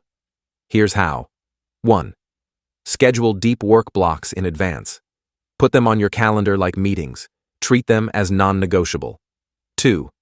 Communicate boundaries. Tell people, I'm unavailable from 6 to 9 a.m. That's my deep work time. Set expectations. Train people not to interrupt you. 3. Eliminate all distractions. Phone in another room, not just on silent, out of sight. Close all browser tabs, accept what you need. Use website blockers, noise-canceling headphones, or silence do not disturb on all devices. 4. Have a shutdown ritual. When deep work time starts, you have a ritual that signals to your brain, focus mode activated. Could be, make coffee, close door, put on specific music, open your work. 5. Protect it fiercely. People will try to schedule meetings during your deep work time. Say no. People will try to interrupt. Say no. People will say it's urgent. 99% of the time, it's not. Your deep work time is sacred. Protect it like your life depends on it, because your success does depend on it. Saying no to preserve discipline. Let's talk about the most important word for maintaining discipline. No. The ability to say no is the foundation of discipline, because every yes to something is a no to something else. When you say yes to scrolling, you're saying no to productivity. When you say yes to junk food, you're saying no to health. When you say yes to staying up late, you're saying no to a good morning. Your life is the sum of what you say yes to. And most people say yes to too many things. They say yes to every request, every invitation, every opportunity, every distraction, and then they wonder why they have no time for what actually matters. Disciplined people say no to almost everything. They're ruthlessly selective about where their time and energy go. Warren Buffett says, the difference between successful people and really successful people is that really successful people say no to almost everything. Steve Jobs said, focus is about saying no. Every successful person understands, saying no is how you protect your yes. Here's how to get better at saying no. 1. Know your priorities. If you don't know what you're saying yes to, you can't say no to anything else. Get clear on your top 3 to 5 priorities. Everything else is a potential no. 2. Default to no. Instead of defaulting to yes and trying to figure out how to fit everything in, default to no and only say yes to things that are absolutely essential. 3. Use the hell yes or no rule. Derek Sivers. If it's not a hell yes, it's a no. If an opportunity doesn't excite you, energize you, align with your goals, say no. Don't say yes out of obligation. Don't say yes out of fear of missing out. Say yes only to what truly matters. 4. Practice saying no. Thanks for thinking of me, but I can't commit to that right now. I appreciate the invitation, but I have other priorities. That sounds interesting, but it's not aligned with my current goals. You don't need to explain. You don't need to justify. No is a complete sentence. 5. Say no to protect your discipline. People will invite you to things that break your routine. Late-night hangouts when you need to wake up early. Unhealthy meals when you're trying to eat clean. Time-wasting activities when you need to work. Say no. Your discipline is more valuable than their approval. Your goals are more important than their plans. Your future is more important than their temporary entertainment. Learn to say no, and watch your discipline skyrocket. All right, so you've now built the fortress. Your environment is optimized. Your routines are in place. Your time is managed. You've removed friction from good habits and added friction to bad habits. You've created sacred spaces. You've stacked habits. You've protected your deep work time. The system is built. But a system is only as good as your daily execution. Because discipline isn't something you do once. It's something you do every single day. So now we need to talk about the daily practice, the moment-to-moment discipline, the unglamorous grind, the daily discipline that separates winners from losers. Let's talk about what discipline looks like in the trenches. Part 5. The daily practice. Section 1. Morning discipline rituals, waking up with purpose. All right, let's get into the daily grind, because here's the truth. Every single day is a test. Every morning, you have a choice. The alarm goes off, and in that moment, you're at a fork in the road. Path 1. Hit snooze, stay comfortable, be the old you. Path 2. Get up immediately, embrace discomfort, be the new you. That choice determines everything. Because the person who hits snooze doesn't just sleep 10 more minutes. They've already lost the day. They've proven to themselves, I can't even beat an alarm clock. How am I going to beat life's real challenges? That's the message your subconscious receives. But the person who gets up immediately, they've won before their feet hit the floor. They've proven, I do what I say I'm going to do. I control my actions. I don't negotiate with comfort. The morning is your first battle. Win it, and momentum carries you through the day. Here's how you win it. The 5-second rule. Mel Robbins talks about this. When your alarm goes off, count backwards. 5, 4, 3, 2, 1. And on 1, you move. No thinking. No negotiating. No, just 5 more minutes. 5-4-3-2-1. Move. Why does this work? Because your brain needs time to talk you out of things. If you give yourself 30 seconds to think about getting up, your brain will generate 100 reasons to stay in bed. But if you move within 5 seconds, you bypass the thinking. You just act. Discipline is about shrinking the window between knowing what to do and doing it. The moment you know you should get up, you get up. The moment you know you should work, you work. The moment you know you should resist temptation, you resist. 5-4-3-2-1. Move. The power of winning the morning. Let me tell you why the morning is so critical. The morning sets your identity for the day. If you win the morning, you're a winner today. If you lose the morning, you're playing catch-up all day. Think about it. Scenario 1. You hit snooze 3 times. You wake up late. You're rushed. You skip your routine. You grab junk food. You're reactive. By 9 a.m., you've already failed multiple times. Your brain registers, I'm losing today. And that feeling follows you. You're more likely to make bad decisions all day because you've already established the pattern. Scenario 2. Alarm goes off. You get up immediately. You make your bed. You do your morning routine. You eat healthy. You complete your first deep work session. By 9 a.m., you've already won multiple times. Your brain registers, I'm crushing it today. And that feeling carries you. You're more likely to make good decisions because you've already established the pattern. Momentum is real, and momentum starts in the morning. Here's what winning the morning looks like. 1. Immediate action. Alarm goes off. Feet hit the floor. No negotiation. Second win. Make your bed. Takes 30 seconds. First accomplishment of the day. 3. Hydration. Drink 16 to 32 ounces of water immediately. Your body is dehydrated after sleep. Fourth movement. Get your blood flowing. Stretch, walk, exercise. Wake up your body. 5. Fuel your mind. Meditation, journaling, reading. Feed your mind good inputs before the world gets to you. 6. Plan your attack. Review your goals. Set your top 3 priorities. Visualize success. 7. Execute. Start your most important work before checking email, messages, or your phone.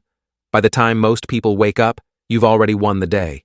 You've trained your body, fed your mind, planned your attack, made progress on your goals. That's the power of winning the morning. Non-negotiable morning actions. Now let's talk about what's non-negotiable. Because you might be thinking, I don't have time for a 2-hour morning routine. Fine. Let's strip it down to the absolute essentials. These are the non-negotiables, the minimum viable morning discipline. If you do nothing else, do these. Non-negotiable number 1. Wake up at the same time every day. Not just weekdays, every day, including weekends. Your circadian rhythm needs consistency. If you wake up at 6 a.m. on weekdays and sleep until 10 a.m. on weekends, you're jet-lagging yourself every week. Pick a time, stick to it. No exceptions. Non-negotiable number 2. Get up immediately when the alarm goes off. No snooze. No, just 5 more minutes. 5-4-3-2-1. Move. Train yourself. Alarm equals action. Non-negotiable number 3, make your bed. Takes 30 seconds. Gives you your first win. Sets the standard for the day. Admiral McRaven's famous speech. If you want to change the world, start by making your bed.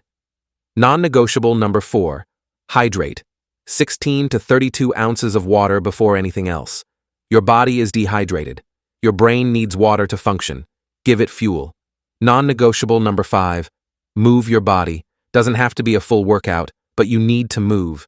10 minutes of stretching, a walk around the block, jumping jacks, something to wake up your body and get blood flowing.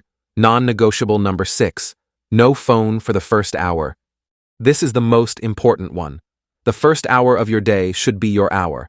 Not responding to texts, not checking email, not scrolling. Your hour, your mind, your agenda. Once you check your phone, you're reacting to other people's priorities. You've lost control. Protect the first hour. Make it sacred. That's it. 6 non-negotiables. You can build from there. But if you nail these 6 every morning, you're ahead of 95% of people. Building momentum from dawn. Let's talk about momentum. Because momentum is the secret weapon of discipline. Motivation gets you started. Momentum keeps you going. And momentum is built through small wins. Every time you do something disciplined, you build momentum. Every time you break discipline, you lose momentum. Think of it like pushing a boulder. At first, it's hard. It barely moves. You're straining. But once it starts rolling, it gets easier. It builds speed. It becomes unstoppable. That's what daily discipline does. It builds an unstoppable boulder of momentum. But you have to start pushing every single morning. Here's how momentum builds throughout the day. Morning win. Number 1, wake up on time. Small win. Momentum +1. Morning win number 2, make your bed. Another win. Momentum +2. Morning win number 3, complete morning routine. Momentum +3. Morning win number 4, eat healthy breakfast. Momentum +4. Morning win. Number 5, complete first deep work session. Momentum +5. By 9 a.m., you have +5 momentum. You feel unstoppable. You're in flow. You're winning. Now compare that to someone who hit snooze 3 times. Momentum -3. Skipped breakfast or ate junk. Momentum -4. Scrolled phone for 30 minutes. Momentum -5. Started work late. Momentum -6. By 9 a.m., they're at -6 momentum. They feel defeated. They're playing catch-up. They're losing. The rest of the day follows the morning's momentum. Positive momentum creates more positive decisions. You're more likely to choose healthy food, stay focused at work, exercise, resist temptations, go to bed on time. Negative momentum creates more negative decisions. You're more likely to eat junk food. I've already failed today anyway. Procrastinate, skip the gym, give in to distractions, stay up late. This is why winning the morning is so critical. You're not just winning the morning. You're setting up momentum for the entire day. Throughout the day, maintaining discipline under pressure. All right, so you crush the morning. You have momentum. But here's where most people fail. They can't maintain discipline when things get hard. Morning discipline is easy. You're fresh. You're motivated. You're in control. But what happens when work gets stressful? You're tired. You're hungry. Someone pisses you off. Things don't go as planned. You're tempted. That's when discipline is tested. Anyone can be disciplined when things are easy. True discipline is doing the right thing when everything in you wants to do the wrong thing. When you're exhausted but you still go to the gym. When you're stressed but you don't eat your feelings. When you're angry but you don't lash out. When you're tempted but you resist. That's real discipline. Here's how you maintain discipline under pressure. 1. Recognize the moment. The moment you feel yourself slipping. Stop. Wait. This is a test. This is where I usually fail. Awareness is the first step. 2. Pause and breathe. Don't react immediately. Take 3 deep breaths, in through nose, out through mouth. This activates your parasympathetic nervous system. It calms you down. It gives your prefrontal cortex time to come back online. 3. Ask the identity question. What would the disciplined version of me do right now? Not what feels good, not what's easy. What would the person I'm becoming do? 4.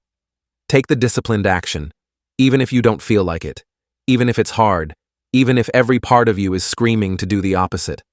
5. Log the win. Mentally or physically mark it as a win. I was tempted. I resisted. That's who I am now. Reinforce the identity. The pressure moments are where you forge unbreakable discipline. Anyone can be good when it's easy. Champions are made in the hard moments. Energy management strategies. Let's talk about something critical that most people ignore. Managing your energy, not just your time. You could have perfect time management but still fail if your energy crashes. Because discipline requires energy. When you're depleted, exhausted, running on fumes, your prefrontal cortex shuts down. Your self-control vanishes. Energy management is discipline management. Here's how you manage energy throughout the day. Strategy 1. Work in cycles. Your brain can't focus for 8 hours straight. Don't even try. Work in 90-minute cycles with breaks in between. 90 minutes deep work, 15 to 20-minute break. During breaks, walk outside, stretch, hydrate. Rest your eyes, do not check your phone. That doesn't restore energy. Strategy 2. Eat for sustained energy. Avoid blood sugar spikes and crashes. Bad. Sugary breakfast. Crash by 10 a.m. Coffee. Crash by 2 p.m. Sugar. Crash by 4 p.m. Good. Protein and healthy fats. Sustained energy all day. Breakfast. Eggs, avocado, vegetables. Not cereal, bagels, or pastries. Lunch. Protein, vegetables, complex carbs. Not pizza, burgers, or heavy carbs that make you tired. Snacks, nuts, fruit, protein. Not chips, candy, or processed junk. Strategy 3. Strategic caffeine use. Caffeine is a tool. Use it strategically, not constantly. Best time for caffeine, 90 to 120 minutes after waking, when adenosine starts building. Worst time, immediately upon waking, interferes with natural cortisol spike, or after 2 p.m., disrupts sleep. Don't use caffeine to mask exhaustion. Use it to enhance focus during deep work. Strategy 4. Movement breaks. Sitting all day destroys energy. Every 60 to 90 minutes, move. Walk for 5 minutes, do 20 push-ups or squats. Stretch movement increases blood flow, oxygen to the brain, and energy. Strategy 5. Protect your sleep at all costs. You can't out-discipline bad sleep. 7 to 9 hours, non-negotiable. If you're sacrificing sleep to be more productive, you're actually destroying your productivity. Manage your energy, and discipline becomes effortless. The 2-minute rule. Let me give you a simple but powerful technique. The 2-minute rule. This comes from David Allen's Getting Things Done. If something takes less than 2 minutes, do it immediately. Don't put it on a list. Don't defer it. Don't think about it. Just do it. Examples. Reply to that quick email. Put away those dishes. Make that phone call. Send that text. File that document. Why does this matter for discipline? Because small tasks pile up. And when they pile up, they create mental clutter. You have 20 little things on your mind. You're not doing any of them. They're just there, draining your mental energy. The 2-minute rule clears the clutter immediately. It keeps things from piling up. It prevents overwhelm. It creates a bias toward action. But here's the key. Don't let 2-minute tasks interrupt deep work. During deep work blocks, the 2-minute rule doesn't apply. Nothing interrupts deep work. But during the rest of your day, shallow work time, breaks, transitions, apply the 2-minute rule ruthlessly.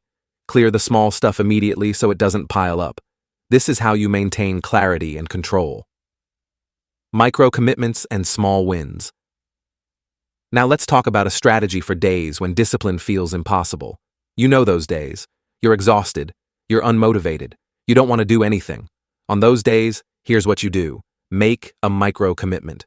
Instead of, I'm going to work out for an hour, commit to, I'm going to put on my gym clothes. That's it. That's the commitment. Just put on the gym clothes. Once you have them on, commit to, I'm going to drive to the gym. Once you're at the gym, commit to, I'm going to do 1 set. After 1 set, you'll probably do more, because you're already there. The hard part was starting. This is the just show up strategy. Lower the bar so low that you can't say no. Not write for an hour. Just open the document. Not read for 30 minutes. Just read 1 page. Not meditate for 20 minutes. Just sit down and take 3 breaths. Why this works.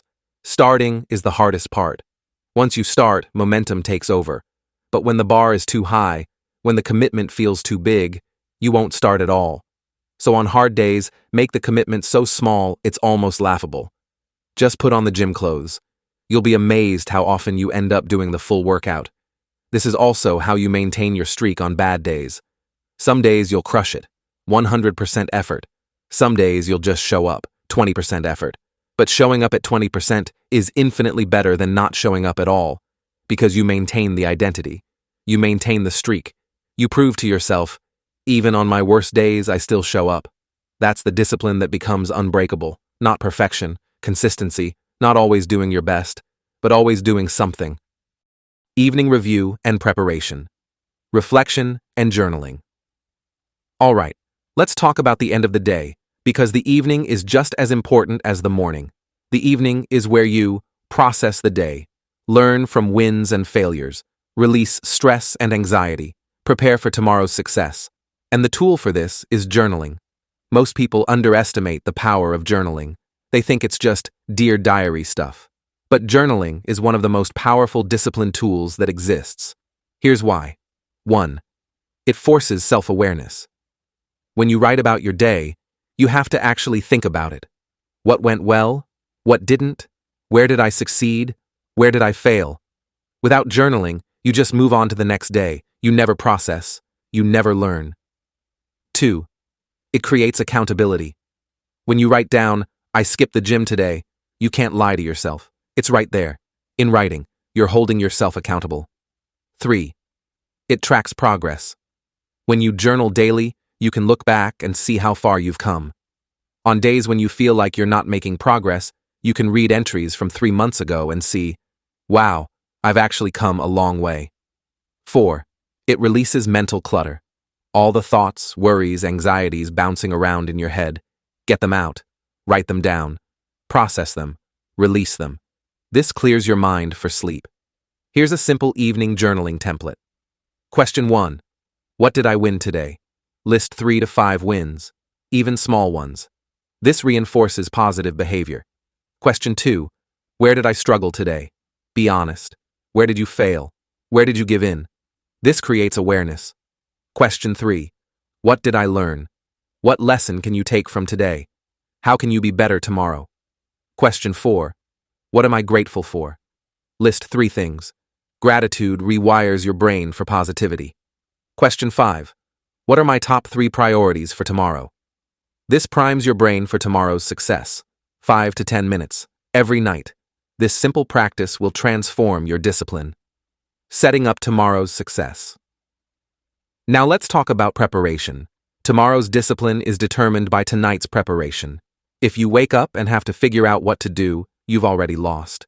Decision fatigue will kill you before the day even starts. But if you wake up and everything is already decided, already prepared, already ready to go, you just execute, no thinking required. Here's the evening preparation protocol. 1. Review tomorrow's schedule. Look at your calendar. What's happening tomorrow? Meetings, appointments, deadlines? Know what's coming so there are no surprises. 2. Set your top 3 priorities. What are the 3 most important things you need to accomplish tomorrow? Write them down. These are non-negotiable. 3. Prepare your environment. Everything you need for tomorrow should be ready tonight. Gym clothes laid out, bag packed, meals prepped, workspace clean, remove all friction. 4th time block tomorrow. Take your calendar and block time for deep work, exercise, meals, meetings. Everything tomorrow is already planned. You're just following the plan. 5. Set your alarm and put phone away. Set your alarm for the same time as always. Put your phone across the room so you have to get up to turn it off. Or better, use a real alarm clock and leave your phone out of the bedroom entirely. Total time, 10 to 15 minutes. But this 10 to 15 minutes is the difference between a reactive, chaotic morning and a disciplined, powerful morning. Preparation is discipline. The disciplined person prepares. The undisciplined person wings it. Guess who wins? Tracking your discipline streak. Let's talk about one of the most powerful psychological tools for building discipline, streak tracking. Here's how it works. Every day you complete your discipline practice. You mark it. An X on a calendar, a check in your app, a mark in your journal. Day 1. Check. Day 2. Check day 3. Check day 4. Check you're building a chain. And once that chain gets long enough, you don't want to break it. Jerry Seinfeld famously used this method to write jokes every day. He put a big wall calendar in his office. Every day he wrote, he put a big red X. After a few days, he had a chain, and his only job was, don't break the chain. Why this works. 1. Visual motivation. You can see your progress. You can see the chain getting longer. This creates motivation to keep going. 2. Loss aversion. Humans hate losing more than they love winning. Once you have a 30-day streak, breaking it feels terrible, so you keep going just to preserve the streak.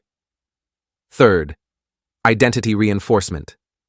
Every day you mark that X, you're reinforcing, I'm someone who does this. This is who I am. How to implement. Get a physical calendar. Hang it where you'll see it every day. Or use an app like Habitica, Streaks, or just a notes app. Every day you complete your discipline practice. Whatever you've defined as your non-negotiable, you mark it. Start simple. 1 habit. Track it daily. Maybe it's waking up on time, working out, not checking phone for first hour, journaling, meditation. Pick one. Track it for 30 days. Once that's automatic, add another. The goal? Build a chain so long you refuse to break it. The importance of sleep discipline. All right, we've talked about sleep a few times already, but I need to drive this point home. Sleep is the foundation of all discipline. Everything we've covered, morning routines, maintaining discipline under pressure, energy management, evening preparation, none of it works if you're not sleeping. You cannot out-discipline bad sleep. You cannot out-willpower exhaustion. You cannot out-hustle sleep deprivation. Sleep is not optional. Sleep is not for the weak. Sleep is the ultimate discipline. Here's what happens when you don't sleep enough. Your prefrontal cortex goes offline, no self-control. Your amygdala goes haywire, emotional, reactive, impulsive.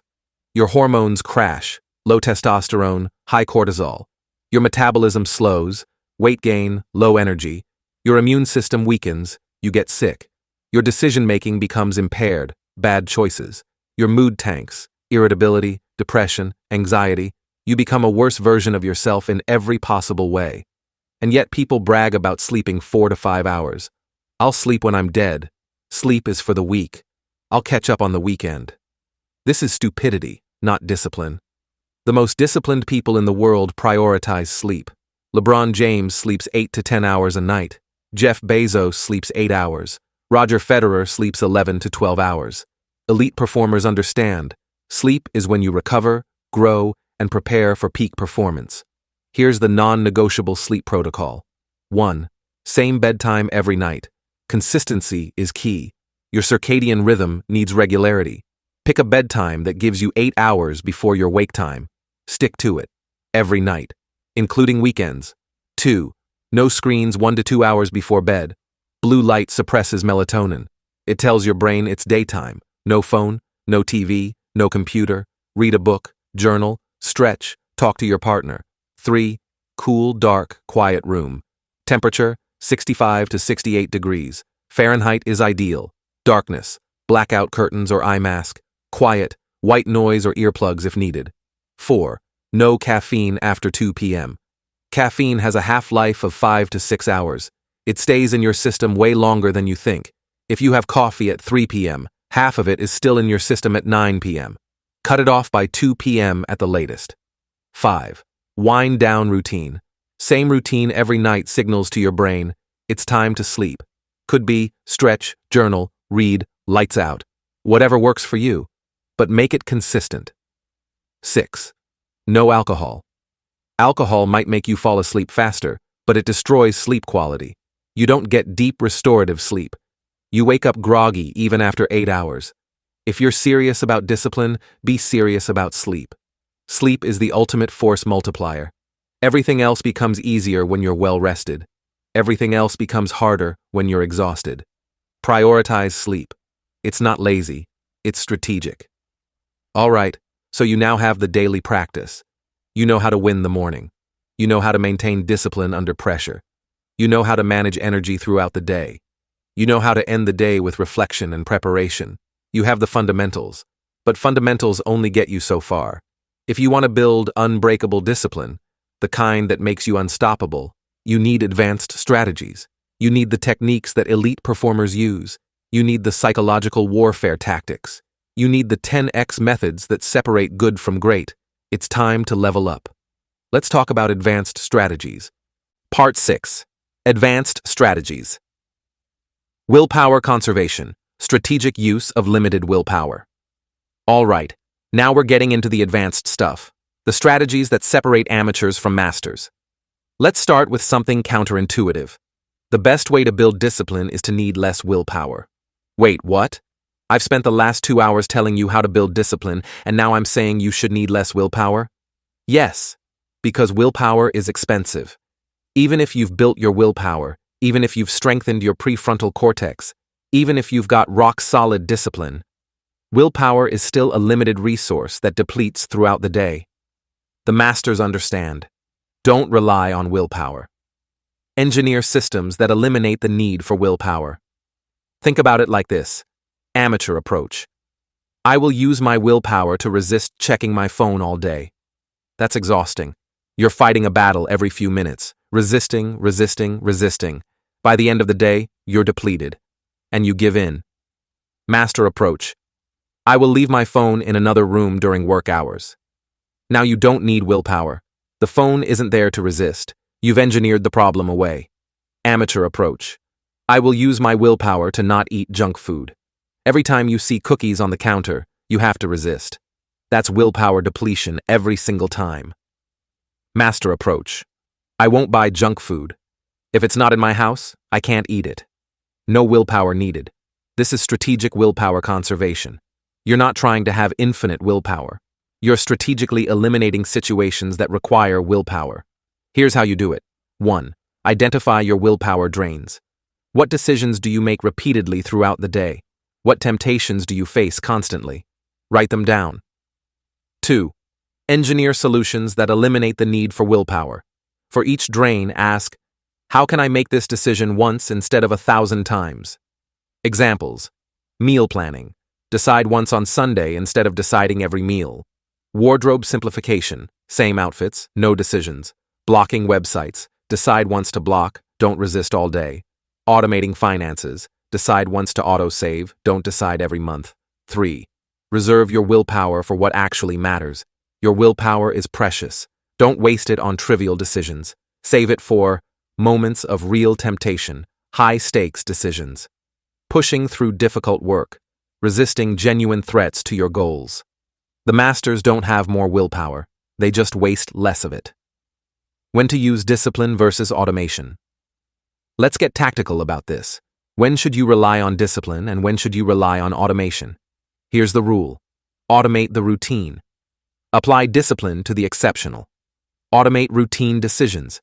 These are decisions you make over and over. Same decision, different day. Examples. What to eat for breakfast. Same healthy breakfast every day. When to wake up. Same time, automated with alarm. When to work out. Same time, same place, same routine. How to spend your morning. Automated morning routine. What to work on first. Automated priority system. Automate these. Don't waste willpower on them. Apply discipline to exceptional situations. These are one-off decisions, temptations, or challenges. Examples. Someone offers you drinks when you're trying to stay sober. You're invited to a late-night event when you need to wake up early. You're offered an opportunity that conflicts with your goals. You're tempted to quit when something gets hard. These require real-time discipline. These are where you engage willpower. Here's the difference. Bad strategy. Using willpower to decide whether to work out every single morning. That's 365 decisions per year. Each one depletes willpower. Good strategy. Decide once that you work out every morning at 6 a.m. Now it's automatic. Zero willpower needed. When a new challenge arises, like you're traveling and don't have access to a gym, that's when you use discipline. You problem solve. You adapt. You find a way. But you don't waste willpower on the same decision every single day. Another example. Bad strategy. Resisting your phone 50 times a day. Good strategy. Phone goes in a drawer from 8 a.m. to 12 p.m. Automated. No resistance needed. When an urgent call comes in, that's when you use discipline to decide whether to break the rule. The principle, make the routine automatic. Save your discipline for the exceptional. This is how you build sustainable discipline that doesn't burn you out. Recovery and restoration. Now let's talk about something that sounds counterintuitive. Rest is part of discipline. Most people think discipline means going 100% all the time. Never stopping, never resting, always grinding. That's not discipline, that's stupidity. Even the most disciplined warriors understand. You need recovery. Your body needs recovery. Your mind needs recovery. Your willpower needs recovery. Elite athletes don't train 24/7. They train hard, then recover hard. LeBron James spends millions on recovery. Sleep, ice baths, massage, nutrition. Why? Because recovery is part of the training. Michael Phelps didn't swim 12 hours a day. He swam intensely, then recovered. The same principle applies to discipline. You can't be on 24/7. You'll burn out. You need strategic recovery. Here's how elite performers recover. 1. Strategic breaks during the day. Not mindless scrolling, not Netflix. Real recovery.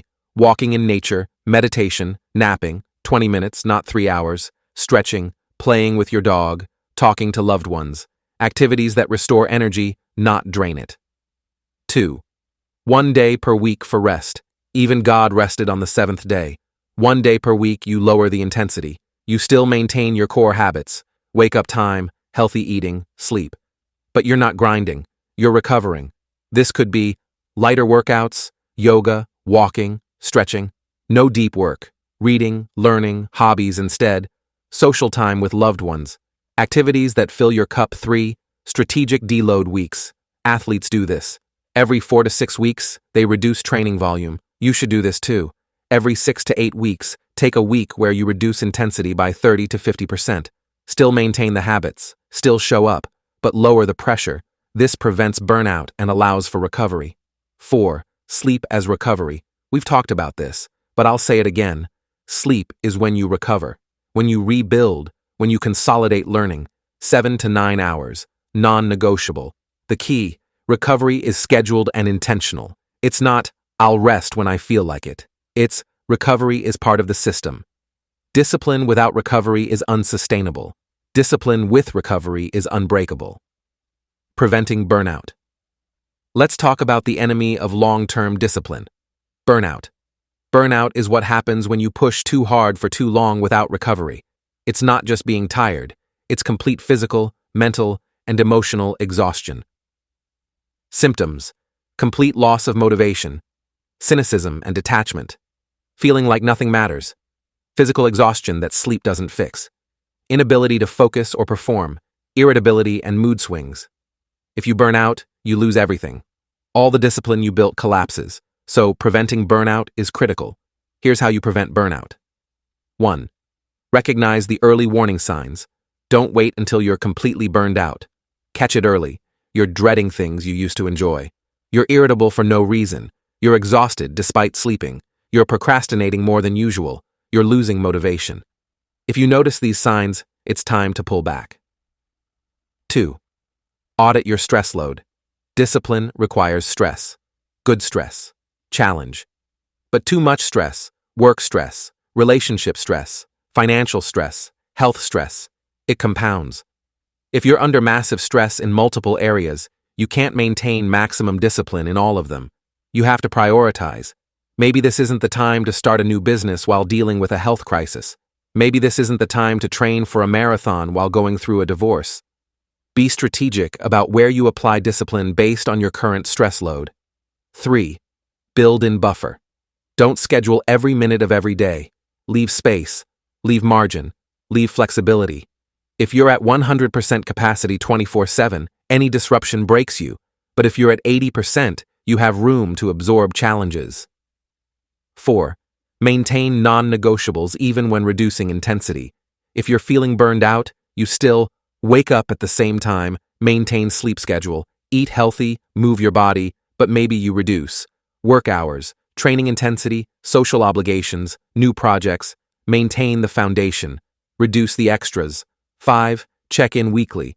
Every week ask yourself, how am I feeling? Am I enjoying this? Is this sustainable? Do I need to adjust? Discipline should make your life better, not destroy it. If you're miserable, something is wrong. The goal isn't to burn brightest. It's to burn longest. Sustainable discipline beats unsustainable intensity every single time.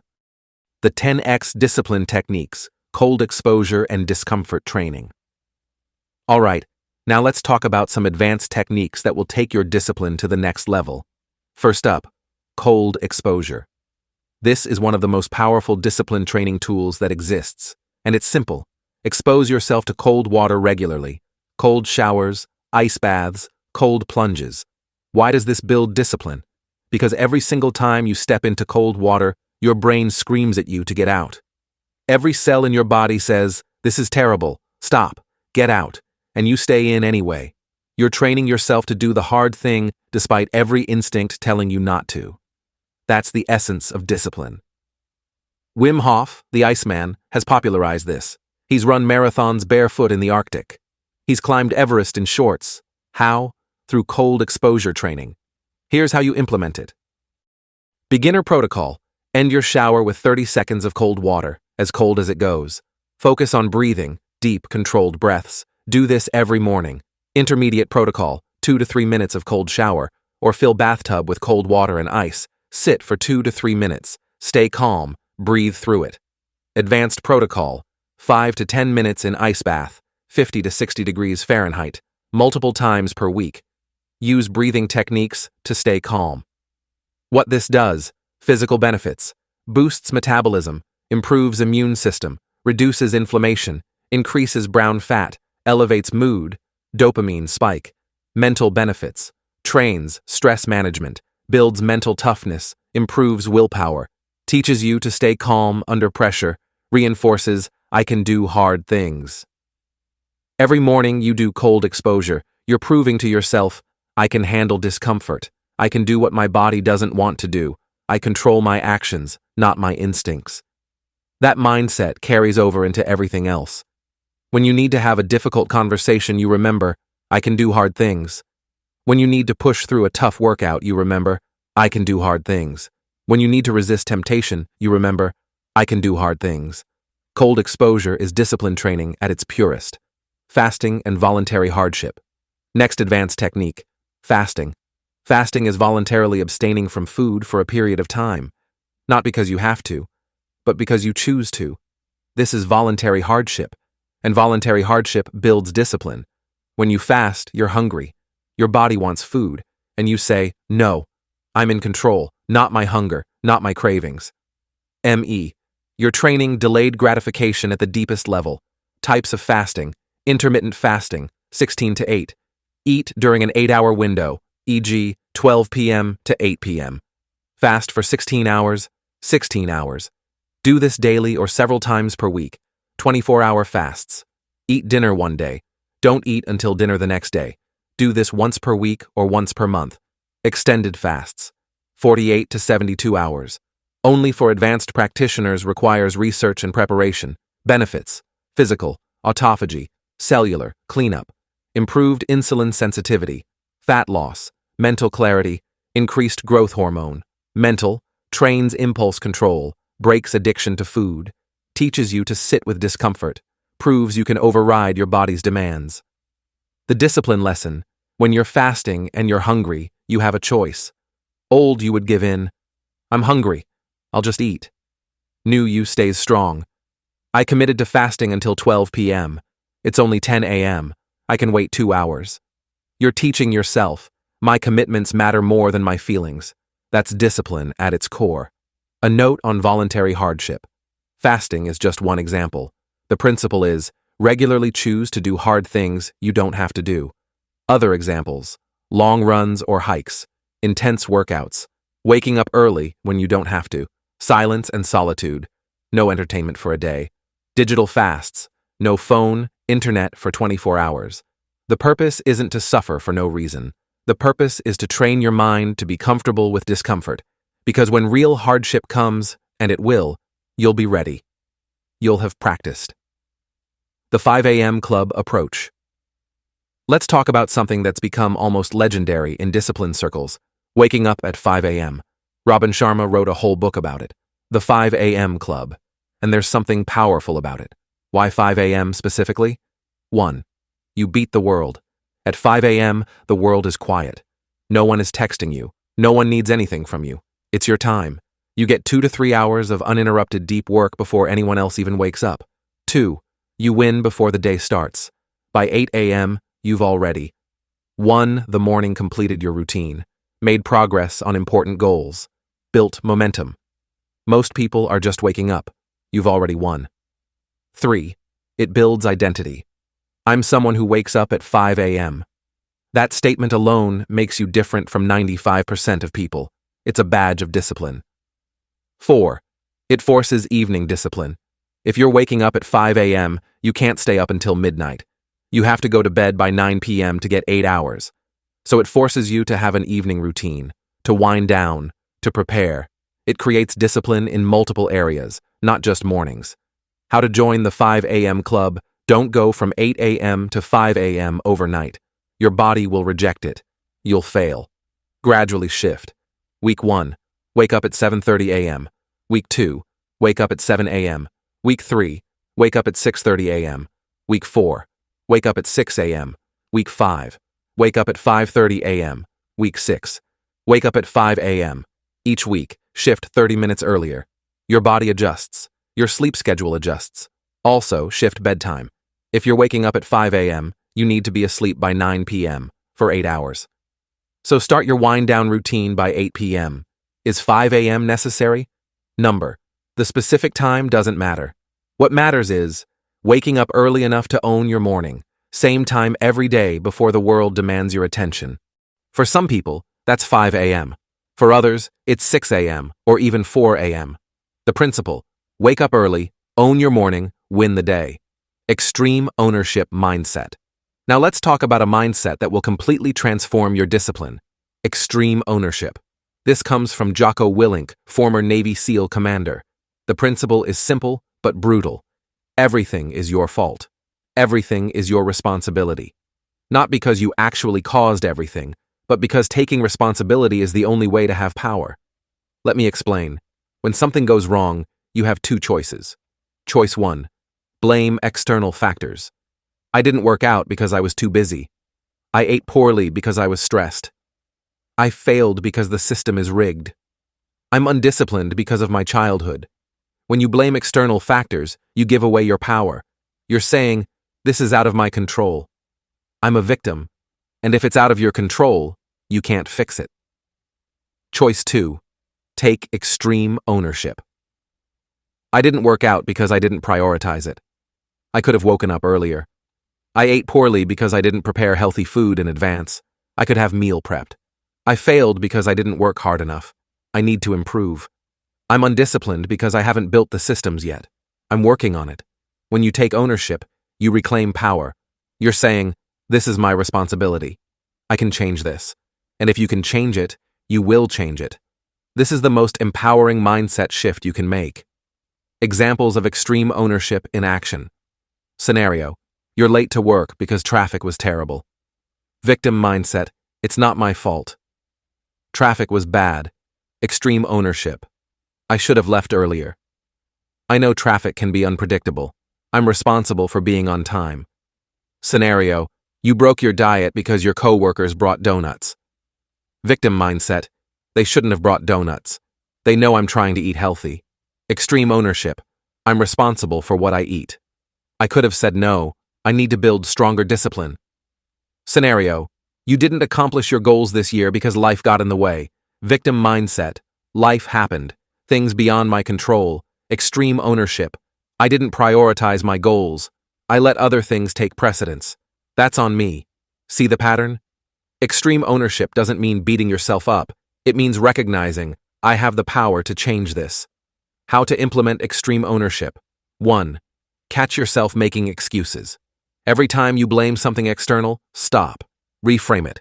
What could I have done differently? 2. Ask empowering questions, not, why does this always happen to me? But, what can I do about this?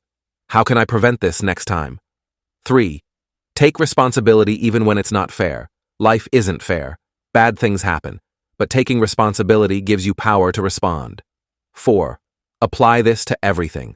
Your health, your finances, your relationships, your career, your discipline. Everything is your responsibility.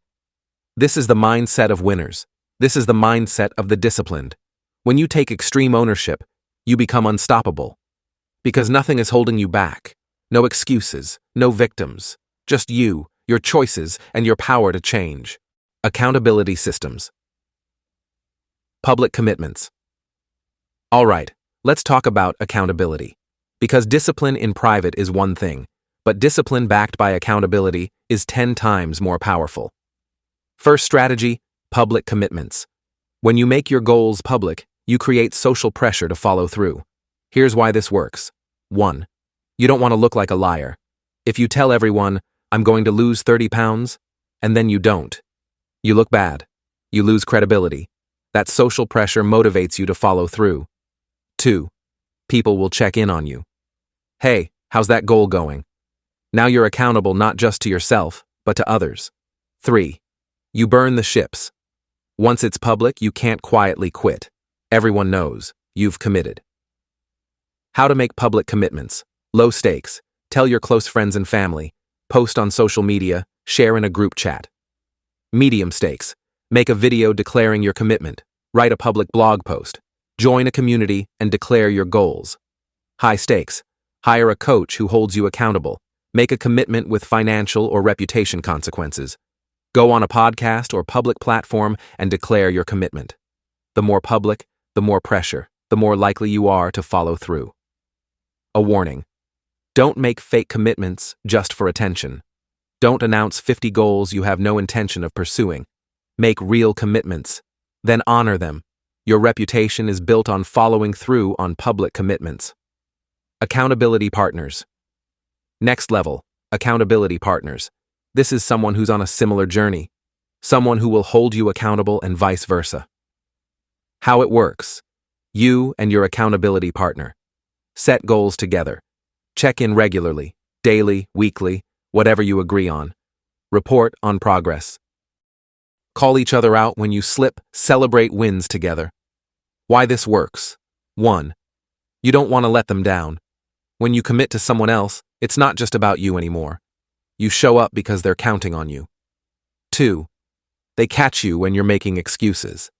It's easy to lie to yourself. It's harder to lie to someone else who knows your patterns. 3. You have someone in the trenches with you.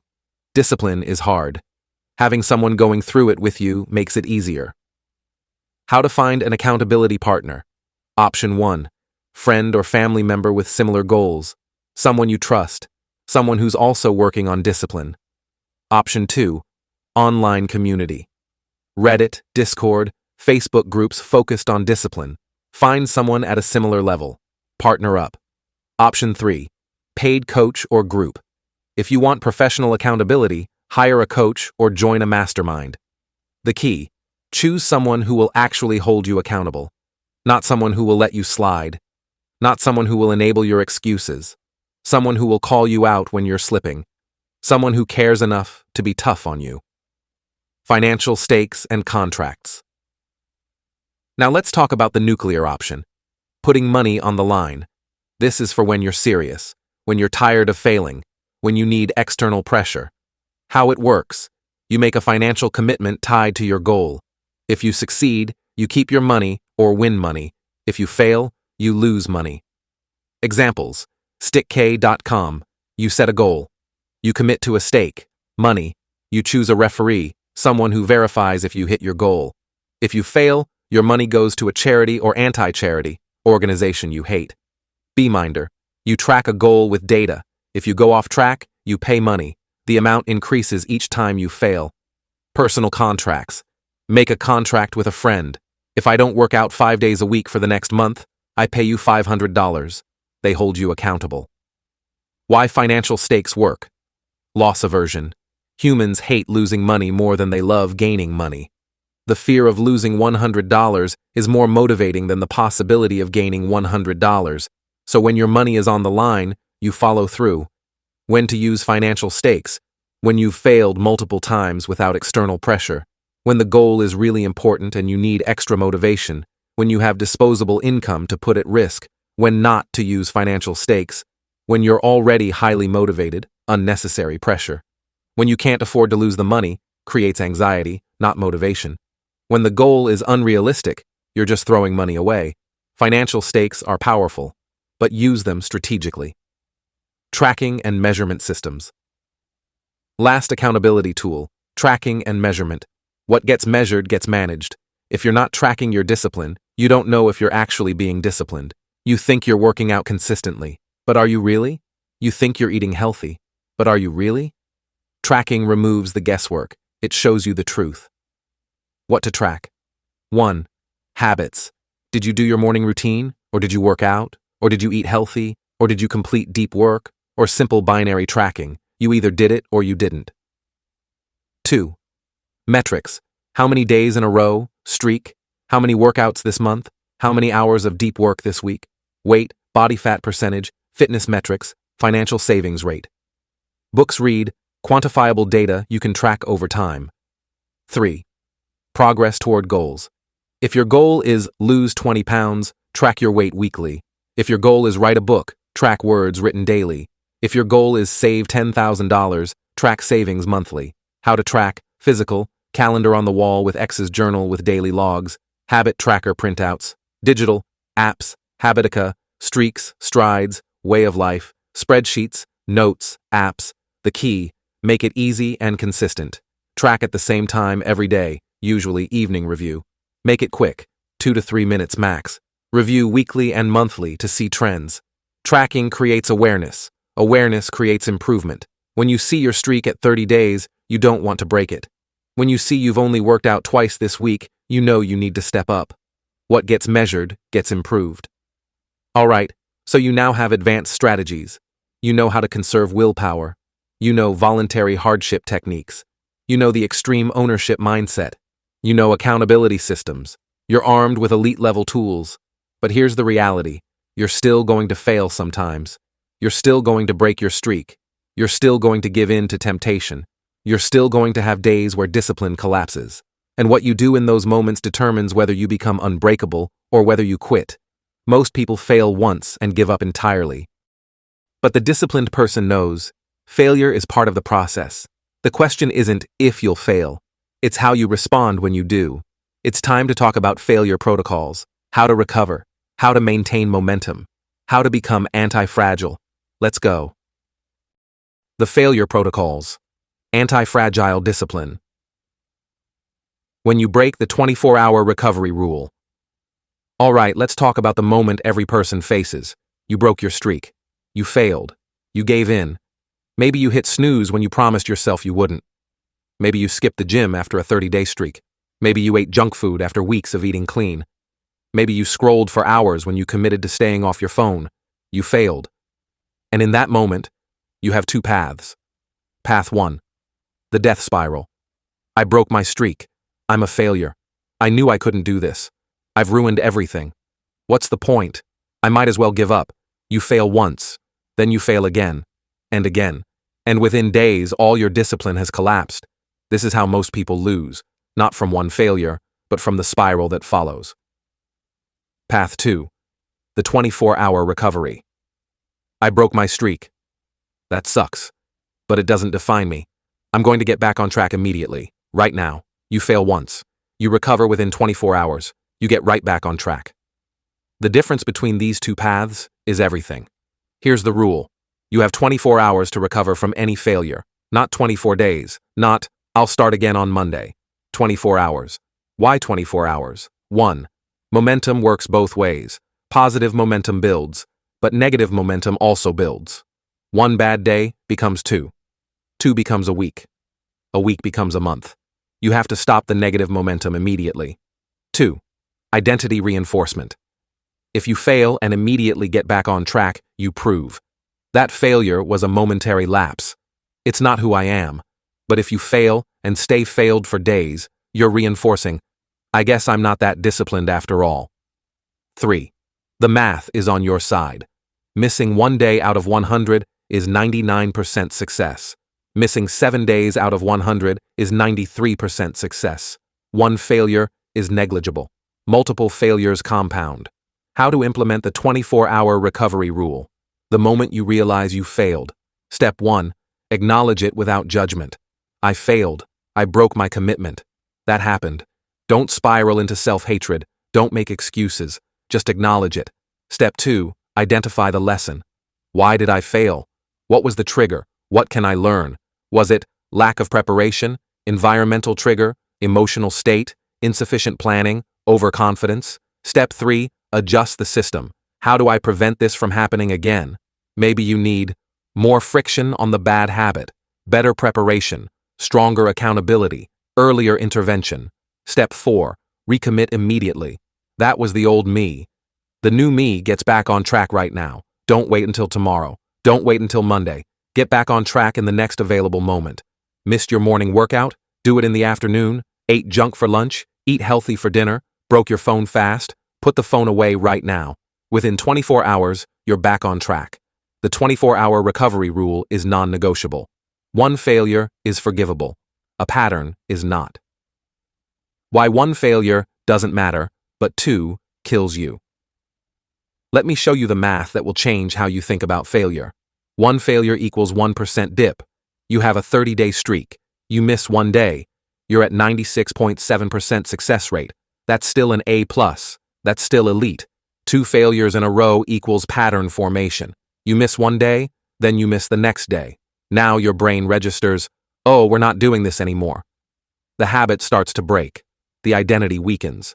3 failures in a row equals complete collapse. By the 3rd consecutive failure, you've essentially quit. You're just in denial about it. This is why the rule is, never miss twice. James Clear talks about this in Atomic Habits. Never miss twice. Missing once is a mistake. Missing twice is the beginning of a new, bad habit. Example, you commit to working out every day. Day 1 to 30. Check, check, check, check, check. Perfect streak. Day 31. Cross. You got sick. Couldn't work out. Day 32. Here's the critical moment. If you work out on day 32, your streak continues. The identity remains strong. I'm someone who works out every day. Day 31 was an exception. If you skip day 32, now you're in trouble. 2 days in a row, the identity weakens. Maybe I'm not someone who works out every day after all. The second miss is where discipline dies. So the rule is simple. You can miss once. You cannot miss twice. If you miss, you must hit it the next day. No matter what. No exceptions. Even if it's a reduced version. Can't do your full workout? Do 10 minutes. Can't do your full morning routine? Do the minimum viable version. Can't fast for 16 hours? Fast for 12. Something is infinitely better than nothing. Because something maintains the identity and the habit. Nothing breaks it. The Never Zero philosophy. This leads us to one of the most powerful concepts for maintaining discipline, the Never Zero philosophy. This comes from a famous Reddit post that changed thousands of lives. The principle, on your worst days, never do zero. Never have a 0 day where you do nothing toward your goal. Even if you do 1% of what you normally do, that's infinitely better than 0. Examples. You're supposed to write 1,000 words today. You're exhausted. You don't feel like it. Old you writes 0 words. I'll make it up tomorrow. New you writes 50 words. Not my best, but I showed up. You're supposed to work out for an hour. You're sick. You have no energy. Old you skips entirely. New you does 5 minutes of stretching. I showed up. I honored the commitment. You're supposed to read for 30 minutes. You're swamped with work. You have no time. Old you doesn't read at all. New you reads 1 page. Still a reader. Still showing up. Why Never Zero works. 1. It maintains identity. Even if you only do 1%, you still did it. You're still someone who writes, who works out, who reads. The identity remains intact. 2. It maintains the streak. You didn't break the chain, you showed up. 3. It prevents the death spiral. 0 days lead to more 0 days, but even a 1% day leads to more showing up. 4. Often 1% becomes more. You commit to writing 50 words. You write 50. Then you think, I'm already here. Might as well write 100. You commit to 5 minutes of exercise. You do 5. Then you think, I feel good. Let me do 10 inches. Showing up at 1% is the hardest part. Once you're there, momentum takes over. The Never Zero rule. On your absolute worst days, when you're sick, exhausted, overwhelmed, do 1%. Just don't do 0. because 0 is where discipline dies. The comeback protocol. All right, but what if you've already failed multiple times? What if you've already broken the streak badly? What if you've been off track for days, weeks, or even months? Here's the comeback protocol. Step 1. Stop the bleeding. First, you have to stop failing right now. Not tomorrow, not Monday, right now. Whatever you're doing that's breaking discipline, stop it immediately. Step 2. Radical honesty assessment. Sit down with a journal. Be brutally honest. Ask yourself, what happened? Why did I fail? What were the triggers? What was I avoiding? What needs to change? Write it all out. Get it out of your head. Step 3. Simplify drastically. You probably failed because you were trying to do too much. Strip your discipline practice down to the bare essentials. Pick one thing, the most important thing, not 10 things. 1. Maybe it's wake up on time, work out 3 times per week, no phone for first hour, journal daily, just 1, master it, then add more. Step 4. Remove all friction and temptation. Whatever caused you to fail, engineer it out of your environment. If phone distraction was the problem, phone goes in a drawer. If junk food was the problem, throw it all out. If late nights were the problem, set up enforced bedtime routines. Make failure harder than success. Step 5. Get accountability. Don't try to come back alone. You already failed alone. Get an accountability partner. Join a group. Hire a coach. Make it public. Make it real. Step 6. Commit to 7 days. Don't think about the next 90 days. Don't think about the next year. Just commit to 7 perfect days. That's it. 7 days of showing up. After 7 days, commit to 7 more. Small chunks. Build momentum slowly. Step 7. Celebrate the comeback. On day 7, acknowledge it. I came back. I didn't quit. I'm back on track. This reinforces the identity. I'm someone who bounces back. I'm resilient. Comebacks are part of the journey. Every champion has a comeback story. Every disciplined person has failed and recovered. The difference between winners and losers isn't who fails, it's who comes back. Dealing with resistance. Understanding the resistance. Now let's talk about something that every person trying to build discipline faces: the resistance. Stephen Pressfield wrote a whole book about it called The War of Art. The resistance is that invisible force that stops you from doing what you know you should do. It's not laziness. It's not lack of motivation. It's an intelligent, adaptive enemy that lives inside you. The resistance shows up when you're about to do something important. Take a risk, step into your potential, do deep work, make a change, and it stops you with fear, doubt, rationalization, and procrastination. The resistance tells you, you're too tired. Do it tomorrow. This probably won't work anyway. Who are you to think you can do this? Just check your phone first. You'll work after. You don't feel inspired right now. Wait until you do. Every single person faces the resistance. The amateur lets it win. The professional recognizes it and pushes through anyway. Here's what you need to understand about the resistance. 1. It's strongest right before you start. The resistance is massive when you're thinking about doing the work. But once you actually start, it weakens dramatically. The first 5 minutes are the hardest. After that, it gets easier. 2. It's a sign you're on the right path. Pressfield says, the more resistance you feel, the more important the task is. If you feel massive resistance, that means what you're about to do matters. 3. It never goes away. Even professionals who've been doing this for decades still face the resistance every day. The difference? They don't negotiate with it. They just do the work anyway. 4. It's impersonal. The resistance isn't attacking you specifically. It attacks everyone. It's not personal. It's universal. Understanding the resistance is the first step to defeating it. The 5-second rule, revisited. We talked about this earlier for waking up, but it applies to all moments of resistance. The 5-second rule: when you feel resistance, count 5-4-3-2-1 and move. Here's why this works. Your brain needs time to talk you out of things. The longer you hesitate, the more reasons your brain generates to not do it. I'm too tired. I don't feel like it. I'll do it later. This isn't the right time. But if you move within 5 seconds, you bypass the thinking. You don't give your brain time to generate excuses. Examples: You're sitting on the couch. You know you should work out. The resistance. You're comfortable. You're tired. Just stay here. The 5-second rule. 5-4-3-2-1. Stand up, start moving. By the time you hit one, you're already in motion. The resistance loses. You're staring at a blank page. You know you should write. The resistance. You're not inspired. You don't know what to write. Check email first. The 5-second rule. 5-4-3-2-1. Hands on keyboard. Type anything. By the time you hit one, you're writing. The resistance loses. The key. Shrink the window between knowing and doing. The moment you know you should do something, you do it. No hesitation, no negotiation. 5-4-3-2-1. Move. Here's another powerful strategy for defeating the resistance. The just show up commitment. When the resistance is strong, don't commit to the full thing. Just commit to showing up. Example. The resistance says, you're too tired to work out. Skip it. You say, I'll just drive to the gym. Once I'm there, if I still feel terrible, I can leave. 99% of the time, once you're at the gym, you work out.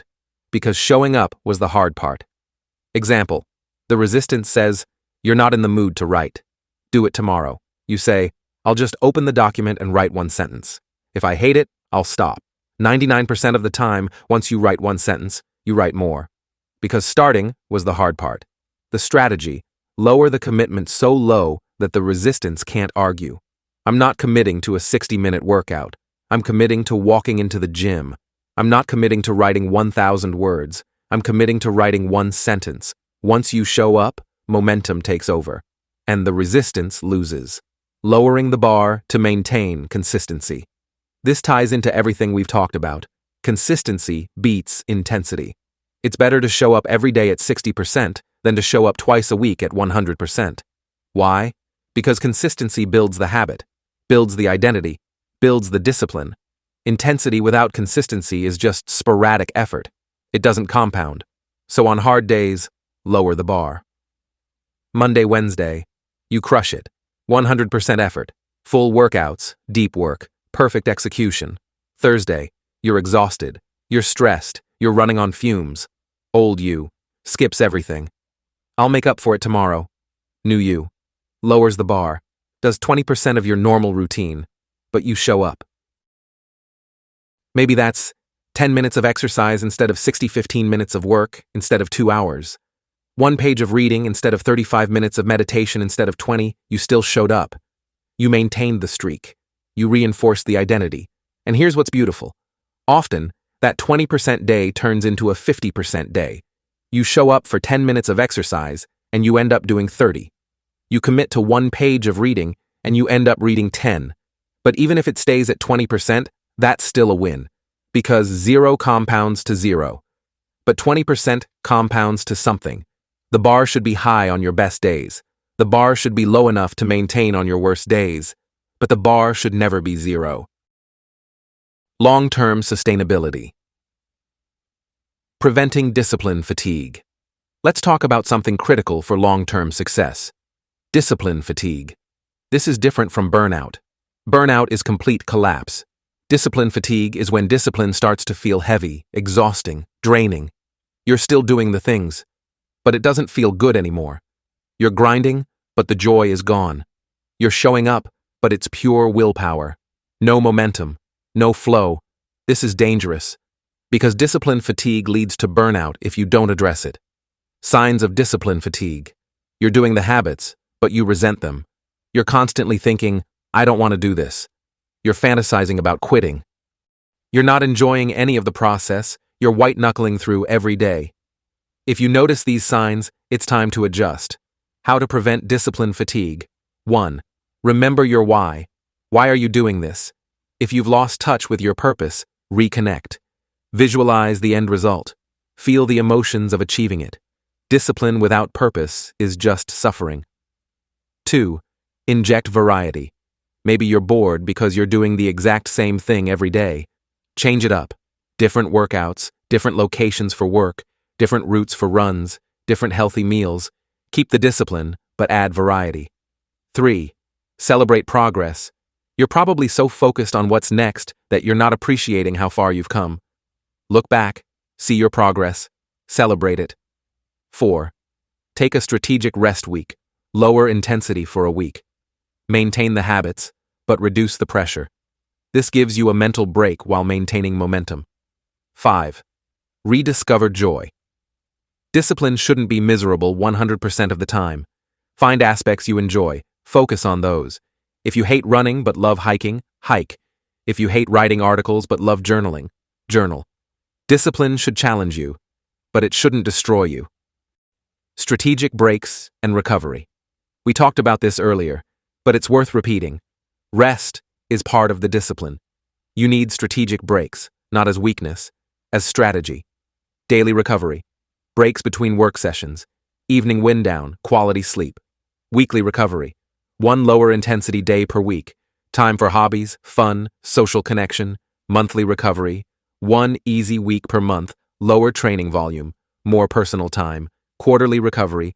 1 week off every 3 months. Travel, rest, recharge. Maintain core habits but no pressure. Annual recovery. 1 to 2 weeks completely off vacation. Disconnect. Restore elite performers. Understand, recovery is when you grow. Athletes don't get stronger during the workout. They get stronger during recovery. Your discipline muscles work the same way. Recovery isn't laziness, it's strategic. Without recovery, you burn out. With recovery, you become sustainable.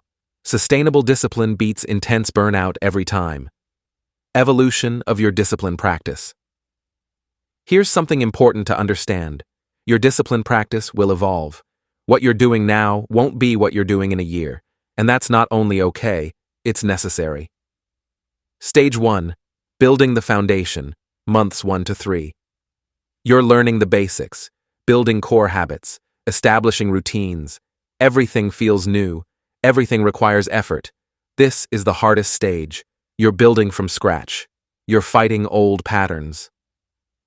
Stage 2. Reinforcement, months 3 to 6. Habits are starting to stick. Routines are becoming automatic. You're still conscious of your discipline, but it's getting easier. This is where most people quit. They think, I've got this figured out, and they relax. Then they slip. Stay vigilant. Stage 3. Integration, months 6 to 12. Discipline is becoming part of your identity. You're not trying to be disciplined anymore. You just are. Many habits are automatic. You're building momentum. This is where it starts to feel natural. Stage 4. Mastery, year 1 plus. Discipline is who you are. It's not something you do, it's something you are. You've internalized it completely. But here's the key. Mastery doesn't mean perfection. Even masters have hard days. Even masters face resistance. The difference? They've done this so many times that they know exactly how to handle it. Your discipline practice will evolve. You'll add new habits. You'll drop habits that no longer serve you. You'll adjust your routines as your life changes. You'll refine your systems based on what works. This is normal. This is growth. Don't be rigid. Be adaptive. The principle stays the same. Show up. Do the work. Honor your commitments. But the specifics can evolve. Maintaining without white-knuckling, final point on sustainability. If you're constantly white-knuckling, using pure willpower to force yourself through every day, you won't last. That's not sustainable discipline. That's brute force. Sustainable discipline feels different. Most days, you just do it. It's automatic. Some days, you need a little push. You use the 5-second rule. Rare days, you need to really dig deep. You white-knuckle it. But if every day is a white-knuckle day, something is wrong. Either your goals don't actually align with your values, your systems aren't optimized, you're doing too much, you're burned out, and need recovery. True discipline should feel like flow most of the time. Not effortless. But not torture either. If it's torture every day, adjust something. Because sustainable discipline is the only discipline that matters. Alright, so you now understand failure. You know how to recover from setbacks. You know how to deal with resistance. You know how to make discipline sustainable long-term. You're anti-fragile. Failure doesn't break you. It makes you stronger. But there's one more layer we need to cover. Because discipline isn't just general. It's also specific. Different domains of life require different applications of discipline. Discipline in fitness is different from discipline in finances. Discipline in work is different from discipline in relationships. You need domain-specific strategies. So now we're going to break down exactly how to apply unbreakable discipline to every major area of your life. Let's talk about domain-specific discipline. Specific discipline. Physical discipline. Exercise consistency. All right, let's get specific. Let's talk about how you apply unbreakable discipline to your body. Because physical discipline is the foundation of all other discipline. Your body affects your mind. Your mind affects everything else. If you can't discipline your body, you can't discipline anything. So let's start with exercise. The goal. Exercise becomes non-negotiable, like brushing your teeth. Not something you do when you feel like it, something you just do. Here's how you build exercise consistency. Step 1. Remove all decisions, same time, same place, same routine. Example routine. Monday, Wednesday, Friday, strength training at 6 a.m. Tuesday, Thursday, cardio or conditioning at 6 a.m. Saturday, active recovery, hiking, swimming, yoga. Sunday, rest. No daily decisions. You know exactly what you're doing and when. Step 2. Prepare the night before. Gym clothes laid out, bag packed, pre-workout ready. When you wake up, you just follow the system. Step 3. Start before you're ready. Don't wait to feel like it. 5-4-3-2-1. Put on the gym clothes, get in the car, go. Step 4. Make it impossible to skip. Accountability partner who meets you at the gym, coach or trainer you've paid for public commitment, money on the line, remove the option to skip. Step 5. Track everything, every workout, every representative, every mile. Write it down, watch your progress. Progress is motivating. Track it. Step 6. Never miss twice. Sick? Do a 10-minute mobility session. Injured? Do what you can do. Traveling? Bodyweight workout in the hotel room. Something is better than nothing. Never zero. Step 7. Build identity. I'm an athlete. I train. This is what I do. Not, I'm trying to work out more. But, I'm someone who moves their body every day. Exercise consistency is the easiest discipline to build. Because the feedback is immediate. You feel better. You look better. You get stronger. Master this first. Everything else becomes easier. Nutritional discipline. Now let's talk about food. This is where most people struggle, because food is emotional, food is social, food is everywhere. But nutritional discipline is non-negotiable if you want a disciplined life. Here's why. What you eat affects your energy levels, your focus and mental clarity, your hormones, your mood, your sleep, your physical performance, your long-term health. Eating garbage makes discipline harder in every area. So let's fix it. The principles of nutritional discipline. Principle 1. Simplicity over variety. Stop making food complicated. Find 5 to 7 healthy meals you like. Eat them on rotation. Example meals. Breakfast. Eggs, avocado, vegetables. Lunch. Chicken, rice, vegetables. Dinner. Salmon, sweet potato, greens. Snacks. Nuts, fruit, protein shake. Same meals. Different days. No decision fatigue. Principle 2. Meal prep eliminates decisions. Every Sunday, prep your food for the week. Cook in bulk. Portion it out. Store it. Now when you're hungry, you just eat what's ready. No decisions. No temptation. Principle 3. If it's not in your house, you can't eat it. Don't buy junk food, ever. But what if I have guests? They can survive without chips and cookies. But what about treats? If you want a treat, you have to leave your house and buy a single serving. Make junk food require effort. Principle 4. Protein and vegetables at every meal. This is the foundation. Protein keeps you full, provides stable energy, builds muscle. Vegetables provide fiber, nutrients, volume. If every meal has protein and vegetables, you're 80% of the way there. Principle 5. Plan for social situations. The hardest part of nutritional discipline is social pressure. Birthday parties, dinners with friends, work events. Have a plan. Before you go, decide, I'm eating X, I'm not eating Y. Eat before you go so you're not starving. Bring your own food if necessary. Don't leave it to willpower in the moment. Principle 6. The 90-10 rule. You don't have to be perfect. 90% of the time, eat disciplined. 10% of the time, you have flexibility. This makes it sustainable. Principle 7. Track for awareness. You don't have to count calories forever, but track for 2 to 4 weeks just to build awareness. You'll be shocked at how much you were eating without realizing. Awareness creates control. Nutritional discipline is hard because food is everywhere, but once you build the systems, it becomes automatic. Sleep hygiene. We've talked about sleep multiple times, but let's make it concrete. Sleep discipline protocol. 1. Same bedtime and wake time. Every day.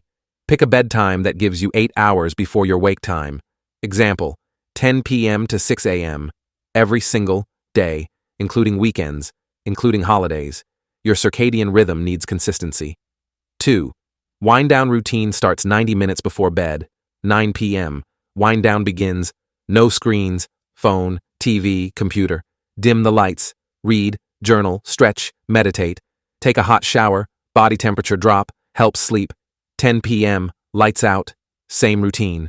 Every night, your brain learns this means sleep. 3. Optimize your sleep environment. Temperature, 65 to 68 degrees Fahrenheit. Darkness, blackout curtains or eye mask. Quiet, white noise or earplugs. Comfort, good mattress, good pillows. Air quality, fresh air, humidifier if needed. Your bedroom is a sleep sanctuary, nothing else. 4. No caffeine after 2 p.m. Even if you think it doesn't affect you, it does. Caffeine has a 5 to 6 hour half-life. Cut it off early. 5. No alcohol. Alcohol might help you fall asleep, but it destroys sleep quality. You don't get deep sleep. You wake up unrested. If you want real discipline, you need real sleep. 6. Track your sleep. Use an app, Whoop, Oura Ring, Apple Watch, or just journal. How many hours? How did you feel? What affected it? Data helps you optimize. Sleep is the ultimate force multiplier. Every other discipline depends on it. Protect it fiercely. Body maintenance. Let's talk about something most people ignore until it's too late. Body maintenance. You only get one body. And if you don't maintain it, it breaks down. Think of your body like a car. You wouldn't drive a car 100,000 miles without ever changing the oil, right? But people do that with their bodies all the time. They push hard, never recover, never maintain, and then wonder why they're injured, exhausted, and broken down. Body maintenance is discipline. Here's what it includes. 1. Mobility and stretching, daily 10 to 15 minutes. Your body gets tight from sitting, training, stress. If you don't address it, you get injured. Daily mobility routine. Morning, 5 to 10 minutes of dynamic stretching. Evening, 5 to 10 minutes of static stretching or yoga. Focus areas, hips, shoulders, spine, ankles. This prevents injury and keeps you moving well. 2. Foam rolling and self-massage, 3 to 4 times per week. Your fascia gets tight. Your muscles get knotted. Spend 10 to 15 minutes rolling out. Back, glutes, quads, hamstrings, calves. This improves recovery and reduces pain. 3. Active recovery, 1 to 2 times per week. Not every training day should be max intensity. Active recovery activities, walking, swimming, cycling, easy pace, yoga, hiking, light movement increases blood flow and speeds recovery. 4. Hydration, all day, every day. Your body is 60% water. Dehydration affects energy, focus, performance recovery, mood. Minimum, half your body weight in ounces per day.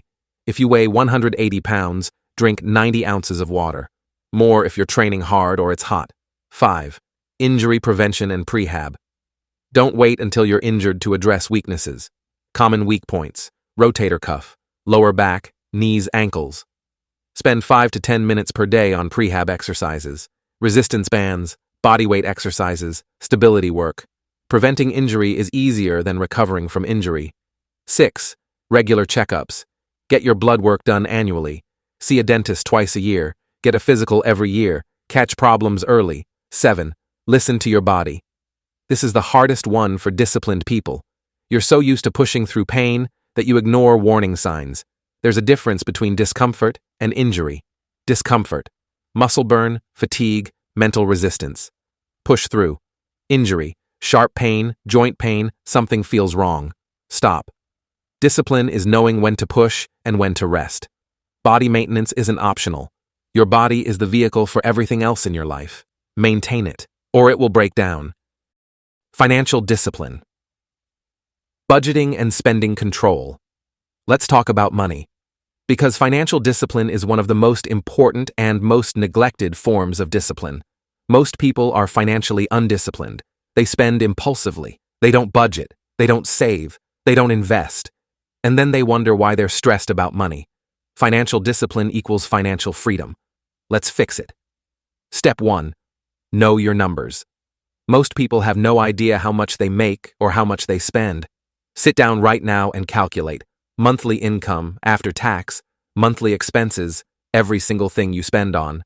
The difference, surplus or deficit. You can't manage what you don't measure. Step 2. Create a budget. This is your spending plan. Categories: fixed expenses, rent, utilities, insurance, subscriptions; variable expenses, food, gas, entertainment; savings, emergency fund, retirement, investments, debt payments. Assign every dollar a job. Your income minus expenses minus savings equals $0. If you have money left over, assign it. Don't let it disappear. Step 3. Automate everything. The only way to maintain financial discipline is to automate. Set up automatic transfers. Paycheck, checking account. Checking, savings, 20% of income minimum. Checking, investment account, 401k, IRA, brokerage.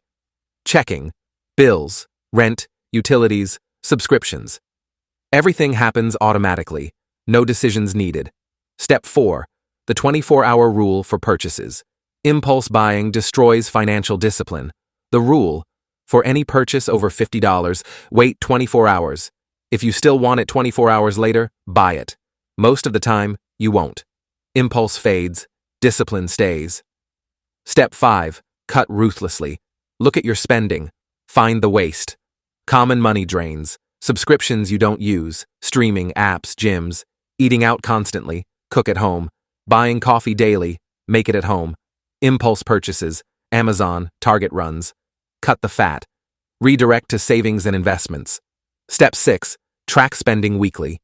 Every Sunday, review. What did I spend this week? Was it aligned with my budget? Where did I overspend? Where can I improve? Weekly review keeps you accountable. Financial discipline is delayed gratification. Spend less now. Build wealth over time. Freedom later requires discipline now. Delayed gratification with money. Let's go deeper on this. The marshmallow test for adults is money. Can you delay gratification? Can you save instead of spend? Can you invest instead of consume? This determines your financial future. The consumption trap. You make money. You spend it. You have nothing left. Next month, repeat. You're on the hedonic treadmill, always spending, never building. The wealth building path. You make money. You save and invest 20 to 30%. You spend the rest. Every month, your wealth grows. Compound interest does the work. In 10 years, you're financially free. The difference is discipline. Examples of delayed gratification: consumption mindset, buy a new car, depreciation, monthly payment, insurance. Upgrade your phone every year, buy expensive clothes, gadgets, toys, go into debt for lifestyle wealth mindset, drive a reliable used car, no payment, save the difference, keep your phone until it dies, buy quality over quantity, live below your means, invest the difference, short-term sacrifice, long-term freedom. The key insight: your future self is real. Right now, you're choosing between present you and future you. Present you wants to spend, wants comfort, wants instant gratification.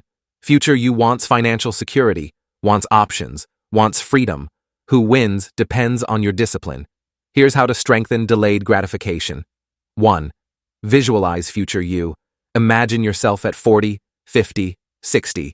Do you have wealth, freedom, options, or are you still working paycheck to paycheck? Your current choices determine that future. 2. Calculate compound interest. $500 per month invested at 8% return for 30 years equals $745,000. That's a house. That's retirement. That's freedom. But only if you delay gratification now. 3.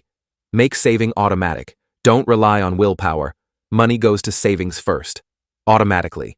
You never see it. You learn to live on what's left. 4. Track net worth, not income. Income is what you make. Net worth is what you keep.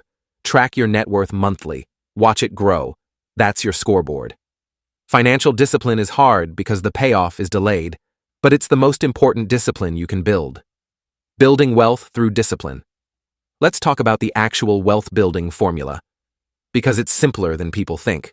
Wealth equals income minus expenses times time times returns. That's it. You have control over 3 variables. 1. Income. Increase what you make. Career, business, side hustles. 2. Expenses. Decrease what you spend. Budgeting, cutting waste. 3. Investment returns. Where you put your savings. Stocks, real estate, businesses. Most people focus only on income. They think, if I just made more money, I'd be wealthy. But high-income people can still be broke if they spend everything. The disciplined person optimizes all 3. Increase income. Develop high-value skills. Negotiate raises. Start side income streams. Build a business. Decrease expenses. Live below your means. Avoid lifestyle inflation. Don't spend more just because you earn more. Cut unnecessary subscriptions and waste. Buy assets, not liabilities. Maximize returns. Invest consistently, every month no matter what. Diversify. Stocks, bonds, real estate. Let compound interest work. Don't touch it for decades. Reinvest dividends. The discipline formula. Save 20 to 30% of every paycheck, even if you're broke, even if it's hard. Pay yourself first. Automate it. Then invest it. S&P 500 index funds, real estate, retirement accounts. Don't touch it for 10, 20, 30 years. Let compound interest do the heavy lifting. This isn't sexy. It's not get rich quick, but it works. Every single time. Avoiding lifestyle inflation. Here's the trap that destroys most people's wealth. Lifestyle inflation. You make more money, so you spend more money, you get a raise, you upgrade your apartment, you get a promotion, you buy a nicer car, you start making 6 figures, you start spending like you make 6 figures, and you're right back where you started, living paycheck to paycheck, just with nicer stuff. This is the trap. The wealthy do the opposite. They make more money. They save and invest more. Their lifestyle stays relatively the same. Warren Buffett still lives in the house he bought in 1958. Mark Zuckerberg drives a Honda, not because they're cheap, but because they understand. True wealth is what you keep, not what you spend. Here's the discipline practice. Every time you get a raise, save 50 to 75% of it. You get a $10,000 raise, save $7,500. Spend $2,500. Your lifestyle improves slightly, but most of the increase goes to building wealth. Every time you make more, your savings rate increases. This is how you become wealthy. Not by making more and spending more, but by making more and saving more. The key: separate wealth from lifestyle. You can be wealthy without looking wealthy. In fact, most actual millionaires don't look wealthy. They drive normal cars, live in normal houses, wear normal clothes. Their wealth is invisible. It's in assets, not appearance. The people who look wealthy, often they're in debt. The fancy car, leased. The designer clothes, credit card. The expensive house, leverage to the max. That's not wealth. That's a facade. Real discipline. Build wealth invisibly. Live below your means. Save aggressively. Invest consistently. And in 10 to 20 years, you'll have real freedom. Mental mastery. Reading and learning discipline. Now let's talk about mental discipline. Your mind is either growing or atrophying. If you're not actively learning, you're falling behind. The most successful people in the world are voracious learners. Warren Buffett reads 5 to 6 hours per day.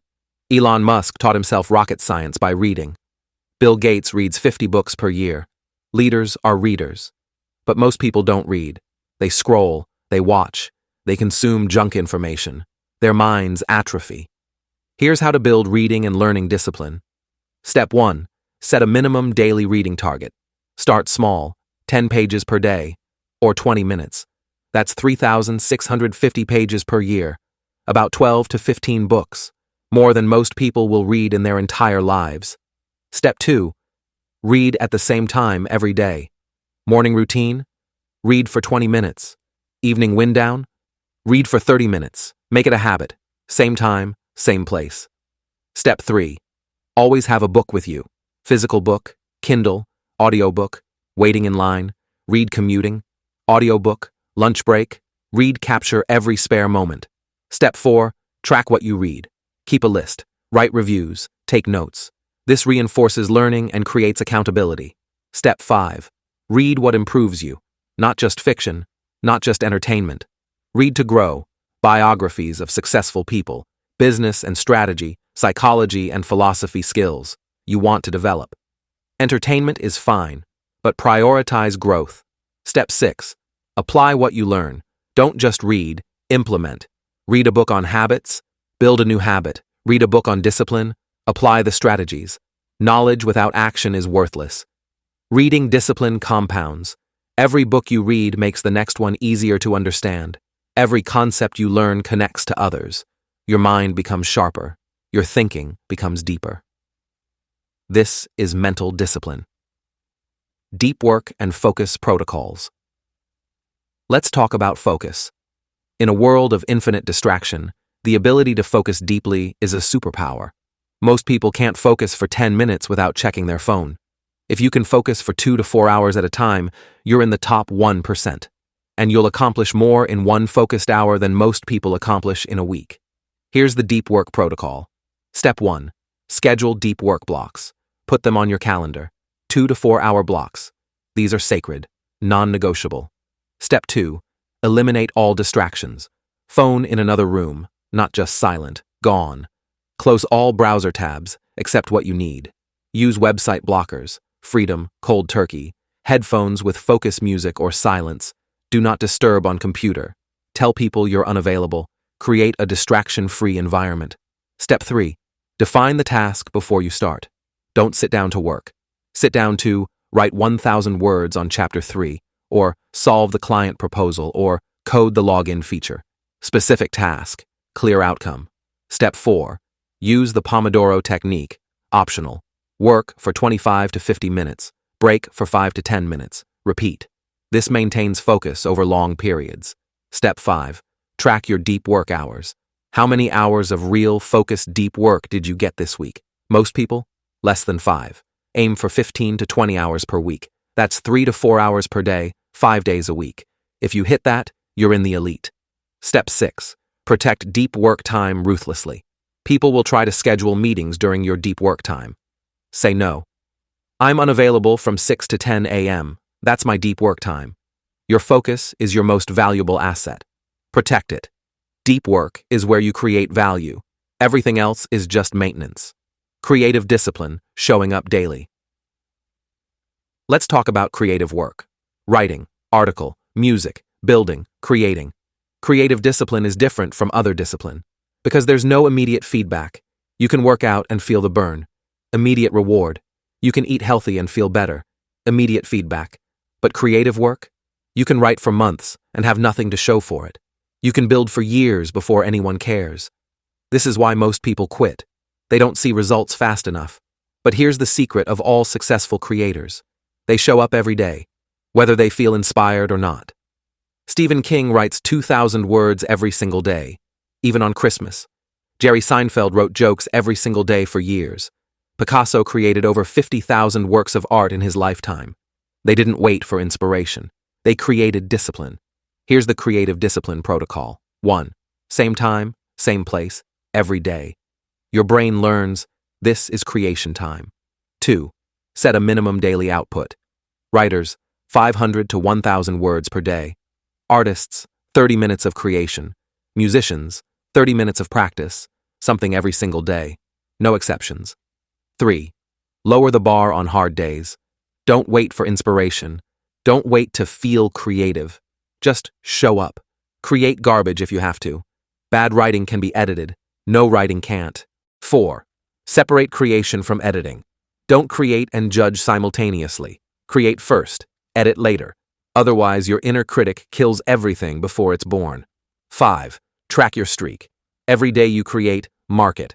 Don't break the chain. 6. Embrace the grind. Most creative work is grinding. It's showing up when you don't feel like it. The muse doesn't visit the lazy. She visits the disciplined. Creative discipline is the hardest discipline because the rewards are delayed and uncertain, but it's also the most rewarding. Show up every day. Create every day. Trust the process. Meditation and mindfulness consistency. Last aspect of mental discipline, meditation. Meditation is mental training. Just like you train your body at the gym, meditation trains your mind. Benefits of consistent meditation: increased focus and attention, better emotional regulation, reduced stress and anxiety, improved self-control, greater awareness. This is discipline training at the mental level. Here's how to build meditation consistency. 1. Start small. Don't try to meditate for an hour. Start with 5 minutes. Just 5 minutes. Every day. 2. Same time, same place. Morning after waking, meditation. Evening before bed, meditation. Link it to an existing habit. 3. Use an app if needed. Headspace. Calm. Waking up. Insight. Timer. Guided meditation makes it easier when you're starting. 4. Focus on breath. Simplest meditation. Just focus on your breath. In, out, in, out. When your mind wanders, it will. Gently bring it back. That's the practice. 5. Don't judge the session. Some days your mind is calm. Some days it's chaos. Both are fine. The practice is showing up. 6. Track your streak. Every day you meditate, mark it. Build the chain. Meditation is a discipline multiplier. It strengthens your prefrontal cortex, improves your self-control, increases your awareness. 10 minutes per day will change your life. Social excellence. Relationship discipline, being present. Let's talk about relationships, because discipline isn't just about achieving goals. It's also about being present for the people who matter, and that requires discipline. The discipline of presence. When you're with someone, be with them. Not checking your phone, not thinking about work, not distracted, fully present. This is harder than it sounds. Here's how to build relationship discipline. 1. Phone away during quality time. When you're with family, friends, or your partner, phone goes away. Not on the table, not in your pocket, in another room. 2. Schedule relationship time. Don't just fit in time with loved ones. Put it on the calendar. Date night with partner, every Friday. Dinner with family, every Sunday. Catch up with friend, once per month. Make it non-negotiable. 3. Active listening. When someone is talking, actually listen. Don't think about your response while they're talking. Don't interrupt. Listen, understand, then respond. 4. Consistent check-ins. Text your parents once a week. Call your best friend once a month. Send birthday messages. Small gestures. Consistent effort. 5. Show up when it matters. When someone needs you, show up. Even if it's inconvenient, even if you're busy. That's relationship discipline. 6. Apologize and repair. When you mess up, and you will, own it. Apologize. Make it right. Don't let pride destroy relationships. Relationships require discipline. It's easy to be there when it's convenient. It's discipline to be there when it's not. Communication. Discipline. Listening, not reacting. Let's go deeper on communication. Most people are terrible communicators. They interrupt. They react emotionally. They don't listen. Disciplined communication is a superpower.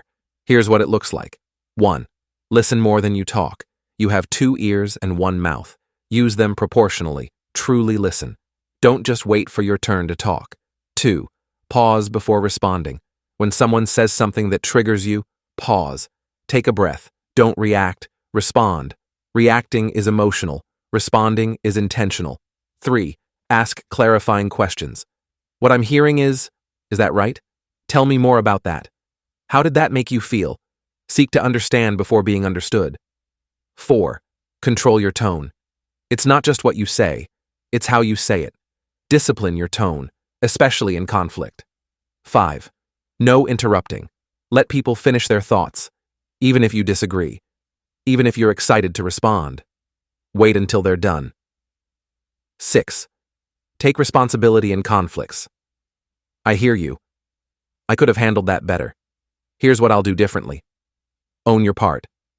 Even if you think they're 90% wrong. Communication discipline prevents most relationship problems. Most fights happen because of poor communication. Discipline your words. Discipline your tone. Discipline your listening. Boundary discipline. The power of no. We talked about saying no earlier, but let's apply it to relationships specifically. Boundaries are essential for healthy relationships, and maintaining boundaries requires discipline. What are boundaries? Limits you set on what you will and won't accept. Examples. I don't respond to work emails after 7 p.m. I need alone time on Saturday mornings. I won't tolerate disrespect or yelling. I don't lend money to friends. Boundaries protect your time, energy, and well-being. Here's how to maintain boundary discipline. 1. Identify your non-negotiables. What are your limits? What behaviors won't you tolerate? What do you need to protect? Write them down. 2. Communicate them clearly. People can't respect boundaries they don't know exist. Tell them. I need quiet time from 6 to 8 a.m. for my routine. Please don't interrupt unless it's urgent. 3. Enforce consistently. This is the discipline part. When someone violates a boundary, enforce it. Hey, I told you I don't respond to messages after 8 p.m. Let's talk about this tomorrow. If you don't enforce, the boundary doesn't exist. 4. Don't feel guilty. Healthy boundaries aren't selfish. They're necessary. You can't pour from an empty cup. Protect your energy so you can show up fully. 5. Say no without over-explaining. I can't commit to that. You don't owe anyone a detailed explanation. No is a complete sentence. 6. Cut off toxic relationships. Some people will never respect your boundaries. They'll push, they'll guilt you, they'll violate repeatedly. If someone consistently disrespects your boundaries, cut them off. Life is too short for toxic relationships. Boundary discipline is self-respect. Teach people how to treat you by enforcing your boundaries. All right, we've covered everything. You know the science, you know the systems, you know the strategies. You know how to apply discipline to every area of your life. Physical, financial, mental, social. You have the complete blueprint. But there's one final piece. The transformation protocol. Because knowing isn't enough. You have to do. So now we're going to give you the exact 12-week plan to transform your life. The step-by-step protocol to build unbreakable discipline from the ground up. Let's finish this. The transformation, your 12-week protocol. All right, this is it. Everything you've learned in the last 3 hours comes down to this. The 12-week transformation protocol. This is your roadmap, your blueprint, your step-by-step guide to building unbreakable discipline. Not in theory, in reality. Why 12 weeks? Because 12 weeks is long enough to create real change, but short enough to maintain focus and intensity. 3 months from now, you won't recognize yourself. But you have to follow the protocol. Don't skip ahead. Don't try to do everything at once. Don't customize it before you've even started. Follow the plan exactly as written. Thousands of people have used this framework. It works, but only if you do the work. Here's how it breaks down. Phase 1. Foundation. Weeks 1 to 4.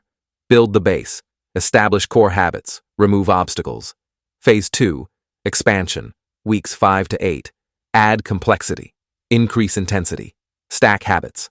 Phase 3. Mastery. Weeks 9 to 12. Integration. Full system online. Identity shift complete. Each phase builds on the previous one. You can't skip to Phase 3. You have to earn it. Let's begin. Phase 1. Foundation. Weeks 1 to 4. Start with one keystone habit. The most common mistake people make. They try to change everything at once. Wake up at 5 a.m., hit the gym, meal prep, read, meditate, journal, build a business, fix relationships, all on day 1, and they last 3 days before they collapse. Don't do that. Phase 1 is about one thing. Build your keystone habit. The one habit that creates a cascade of other positive changes. For most people, that keystone habit is one of 3. Option 1. Wake up time. Wake up at the same time every day. 30 to 60 minutes earlier than you currently wake. That's it. That's the only focus for week 1 to 4. Why this works? Controlling your wake time gives you control over your morning. Control over your morning gives you control over your day. Option 2. Exercise. Work out at the same time, same place, 3 to 5 days per week. That's it. That's the only focus. Why this works? Exercise gives you energy, improves mood, builds discipline momentum. When you work out, you're more likely to eat healthy, be productive, sleep better. Option 3. Evening routine. Wind down at the same time every night. Prepare for tomorrow. Consistent bedtime. That's it. That's the only focus. Why this works? Evening routine sets up morning success. Good sleep enables everything else. Pick one keystone habit, just one. For weeks 1 to 4, your only job is to nail that one habit every single day. Build the morning routine. Assuming most people choose wake time as their keystone, it's the most powerful. Let's build the morning routine. Week 1 to 4. Morning routine. 5-second rule, wake up, alarm goes off. 5, 4, 3, 2, 1. Feet on the floor, no snooze. Make your bed, 1 minute. First win of the day. Hydrate, 1 minute. Drink 16 to 32 ounces of water immediately. Movement, 5 to 10 minutes. Stretching, walking, light exercise. Wake up your body. That's it for weeks 1 to 4. Total time, 10 to 15 minutes.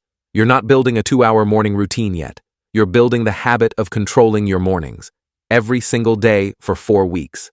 Same wake time, make bed, hydrate, move, track it. Every day. Calendar with X's. By the end of week 4, this should feel automatic. You shouldn't need willpower. You just do it. That's when you're ready for phase 2. Remove the biggest discipline killer. While you're building your keystone habit, you also need to remove your biggest obstacle. Week 1 to 4. Obstacle removal. Identify your number one discipline killer. What's the one thing that destroys your discipline more than anything else? For most people, it's phone/social media addiction, junk food in the house, late-night TV/Netflix/gaming, toxic relationships, or social pressure. Pick one, the biggest one. Then engineer it out of your life. If it's phone addiction, delete social media apps or use app blockers. Put phone in another room during work and sleep. Turn off all notifications except calls/texts. Set screen time limits. If it's junk food, throw out all junk food in your house, all of it. Don't buy more, ever. Meal prep healthy food on Sundays. If it's late-night entertainment, cancel streaming subscriptions, just for these 12 weeks. Unplug TV and put it in a closet. Uninstall games, set bedtime alarm. If it's toxic people, set boundaries, communicate them. Limit time with people who drag you down. Spend more time alone or with supportive people. Weeks 1 to 4 equals remove the friction, make bad behavior harder, make good behavior easier. By week 4, your biggest obstacle should be neutralized. Track everything. During phase 1, track everything. Daily tracking. Did you hit your wake time? Or did you complete morning routine? Or did you avoid your biggest discipline killer? Checkmark or crossmark. Weekly review every Sunday. How many days did you hit all 3? Aim for 7 out of 7. Where did you struggle? What needs adjustment? The rule, never miss twice. If you miss one day, you must hit it the next day. By the end of week 4, you should have 25 plus days of consistent wake time, a morning routine that's becoming automatic, your biggest obstacle removed or significantly reduced, momentum and confidence building. You're ready for phase 2. Phase 2. Expansion. Weeks 5 to 8. Add second major discipline practice. Weeks 5 to 8. You're adding complexity. Your keystone habit is solid. Now we expand. Choose your second discipline practice.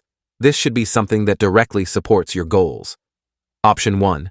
Deep work practice. 2 hours of focused deep work every morning after your routine. Phone away. Distractions eliminated. One important task. Track hours of deep work per day. Option 2. Exercise protocol. If you didn't choose exercise as your keystone, add it now. 3 to 5 workouts per week. Same time, same place. Track workouts completed per week. Option 3. Nutritional discipline meal prep on Sundays. Eat only what you prepared. No junk food, no eating out, except once per week. Track days of clean eating. Option 4. Evening routine. Wind down starts at the same time. Phone away 90 minutes before bed. Prepare for tomorrow. Track consistent bedtime. Pick 1 second practice. For weeks 5 to 8, you're managing 2 discipline practices. Your keystone habit, from phase 1, your second practice, new. This is harder. You'll want to quit. Don't. The system from phase 1 supports you. The momentum carries you. Increase difficulty gradually. Week 5 to 8 is also about increasing difficulty. If your keystone was wake time, now we add to the morning routine. Expanded morning routine, 30 to 45 minutes. Wake immediately, you've mastered this. Make bed, automatic now. Hydrate, automatic movement. 10 to 15 minutes instead of 5. New, meditation or journaling, 10 minutes. New, planning your day, 5 minutes. If your keystone was exercise, now we increase frequency or intensity, went from 3 times per week to 4 to 5 times per week, or add a specific training program with progressive overload. If your keystone was evening routine, now we make it more comprehensive. Evening routine expansion, shut down work at the same time. Phone away, new, meal prep for tomorrow, new, lay out clothes and pack gym bag, new, journal and review day, wind down activities, bed at the same time, gradual increase, not overwhelming, just slightly harder than phase 1. Implement accountability. Weeks 5 to 8, add external accountability. Phase 1 was you versus you.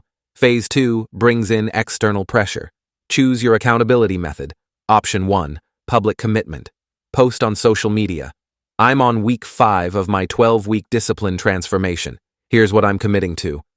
Update weekly with progress. Option 2, accountability partner. Find someone doing something similar. Daily or weekly check-ins. Did you hit your goals this week? Option 3, financial stakes. Use Stick K or make a bet with a friend. If I don't complete all my discipline practices this week, I pay you $100.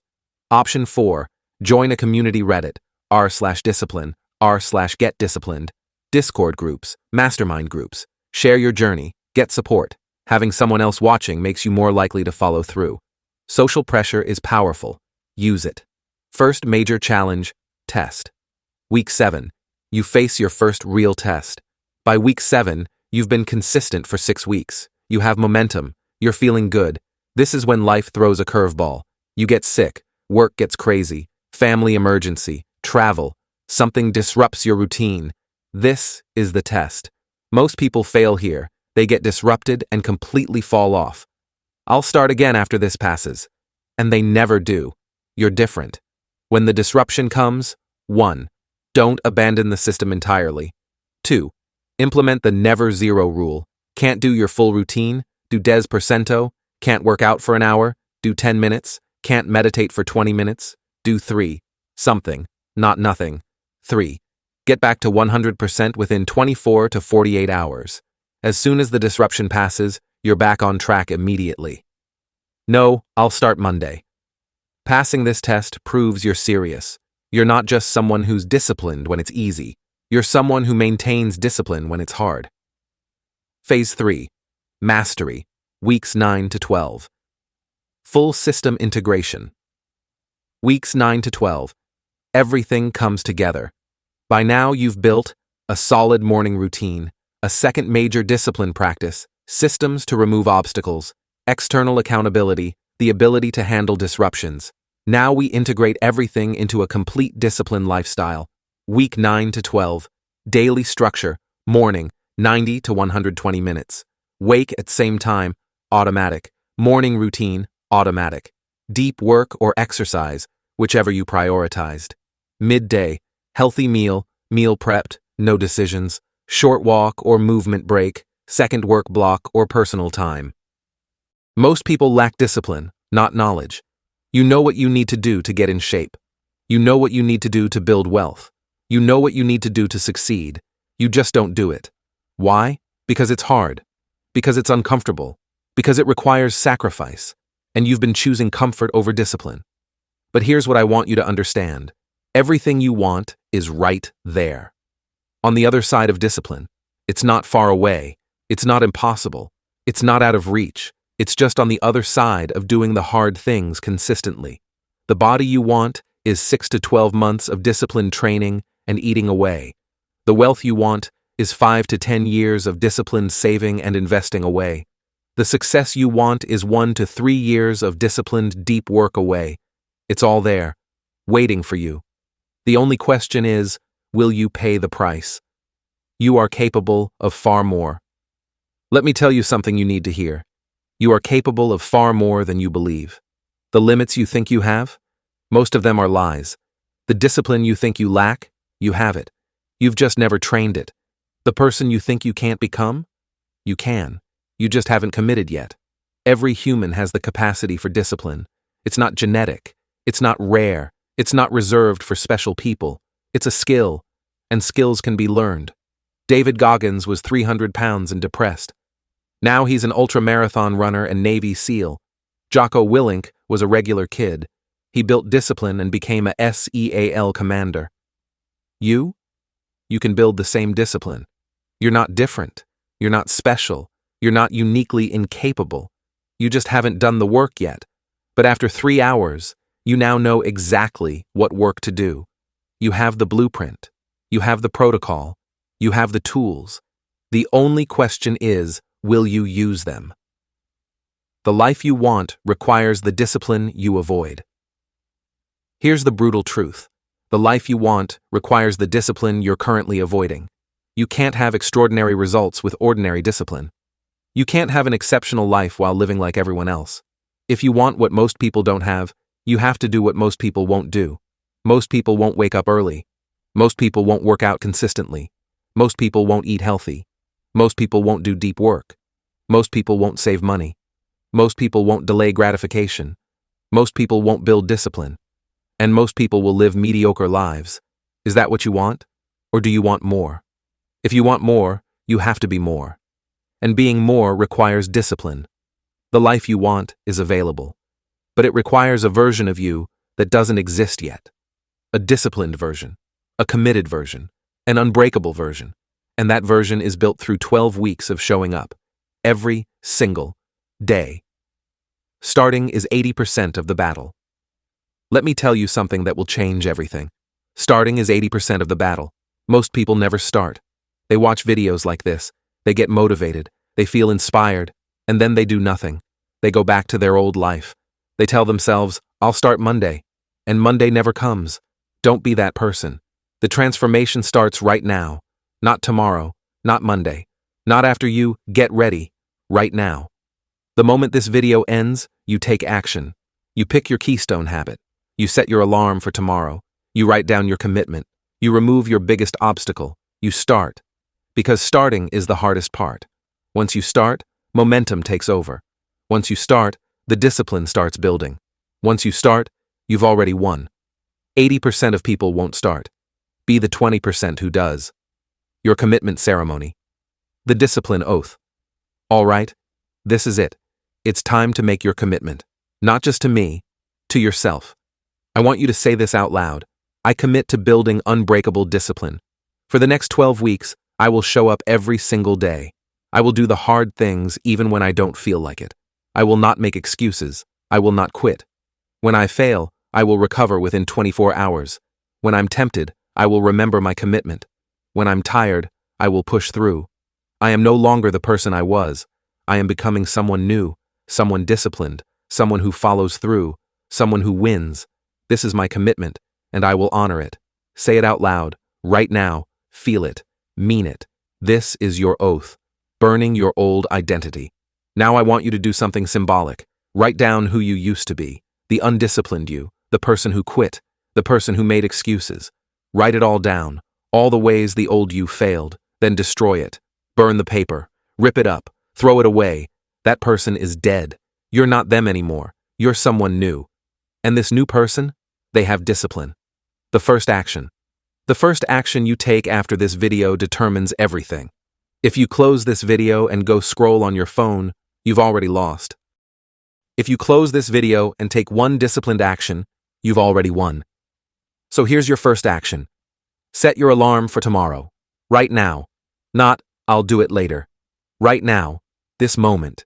Set your alarm for the time you're committing to wake up. Put your phone across the room so you have to get up. That's your first act of discipline. And tomorrow morning, when that alarm goes off, 5, 4, 3, 2, 1. Feet on the floor. You've started. The final challenge. Your mission starts now. Your mission is simple.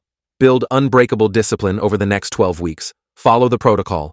Track your progress. Show up every day. No excuses, no exceptions. In 12 weeks, you will be a different person. Stronger, sharper, more capable, more confident. But only if you start, and only if you don't quit. The world doesn't need more people with potential. The world needs more people with discipline. People who follow through. People who do what they say they'll do. People who show up when it's hard. Be that person. No more learning, only doing. Here's the last thing I'll say. You don't need more information. You don't need another video, another book, another course. You need to do. Everything you need to know is in this video. The science, the systems, the strategies, the protocol, you have it all. Now it's time to execute. No more learning, only doing. Close this video. Take your first action. Start your 12-week transformation. And I'll see you on the other side. The gauntlet is thrown. The gauntlet is thrown. The challenge is issued. 12 weeks to transform your life. Most people won't do it. They'll watch this video and do nothing. Will you be different? Will you answer the call? Or will you let this moment pass like every other moment of inspiration you've had? The choice is yours. The discipline is waiting. Will you claim it? You have everything you need. The blueprint, the protocol, the knowledge, the tools. The only thing missing is your decision. Decide right now. Decide to become disciplined. Decide to transform. Decide to become unbreakable. Then prove it. For the next 12 weeks, every single day, show up, do the work, become unstoppable. This is your moment. Take it.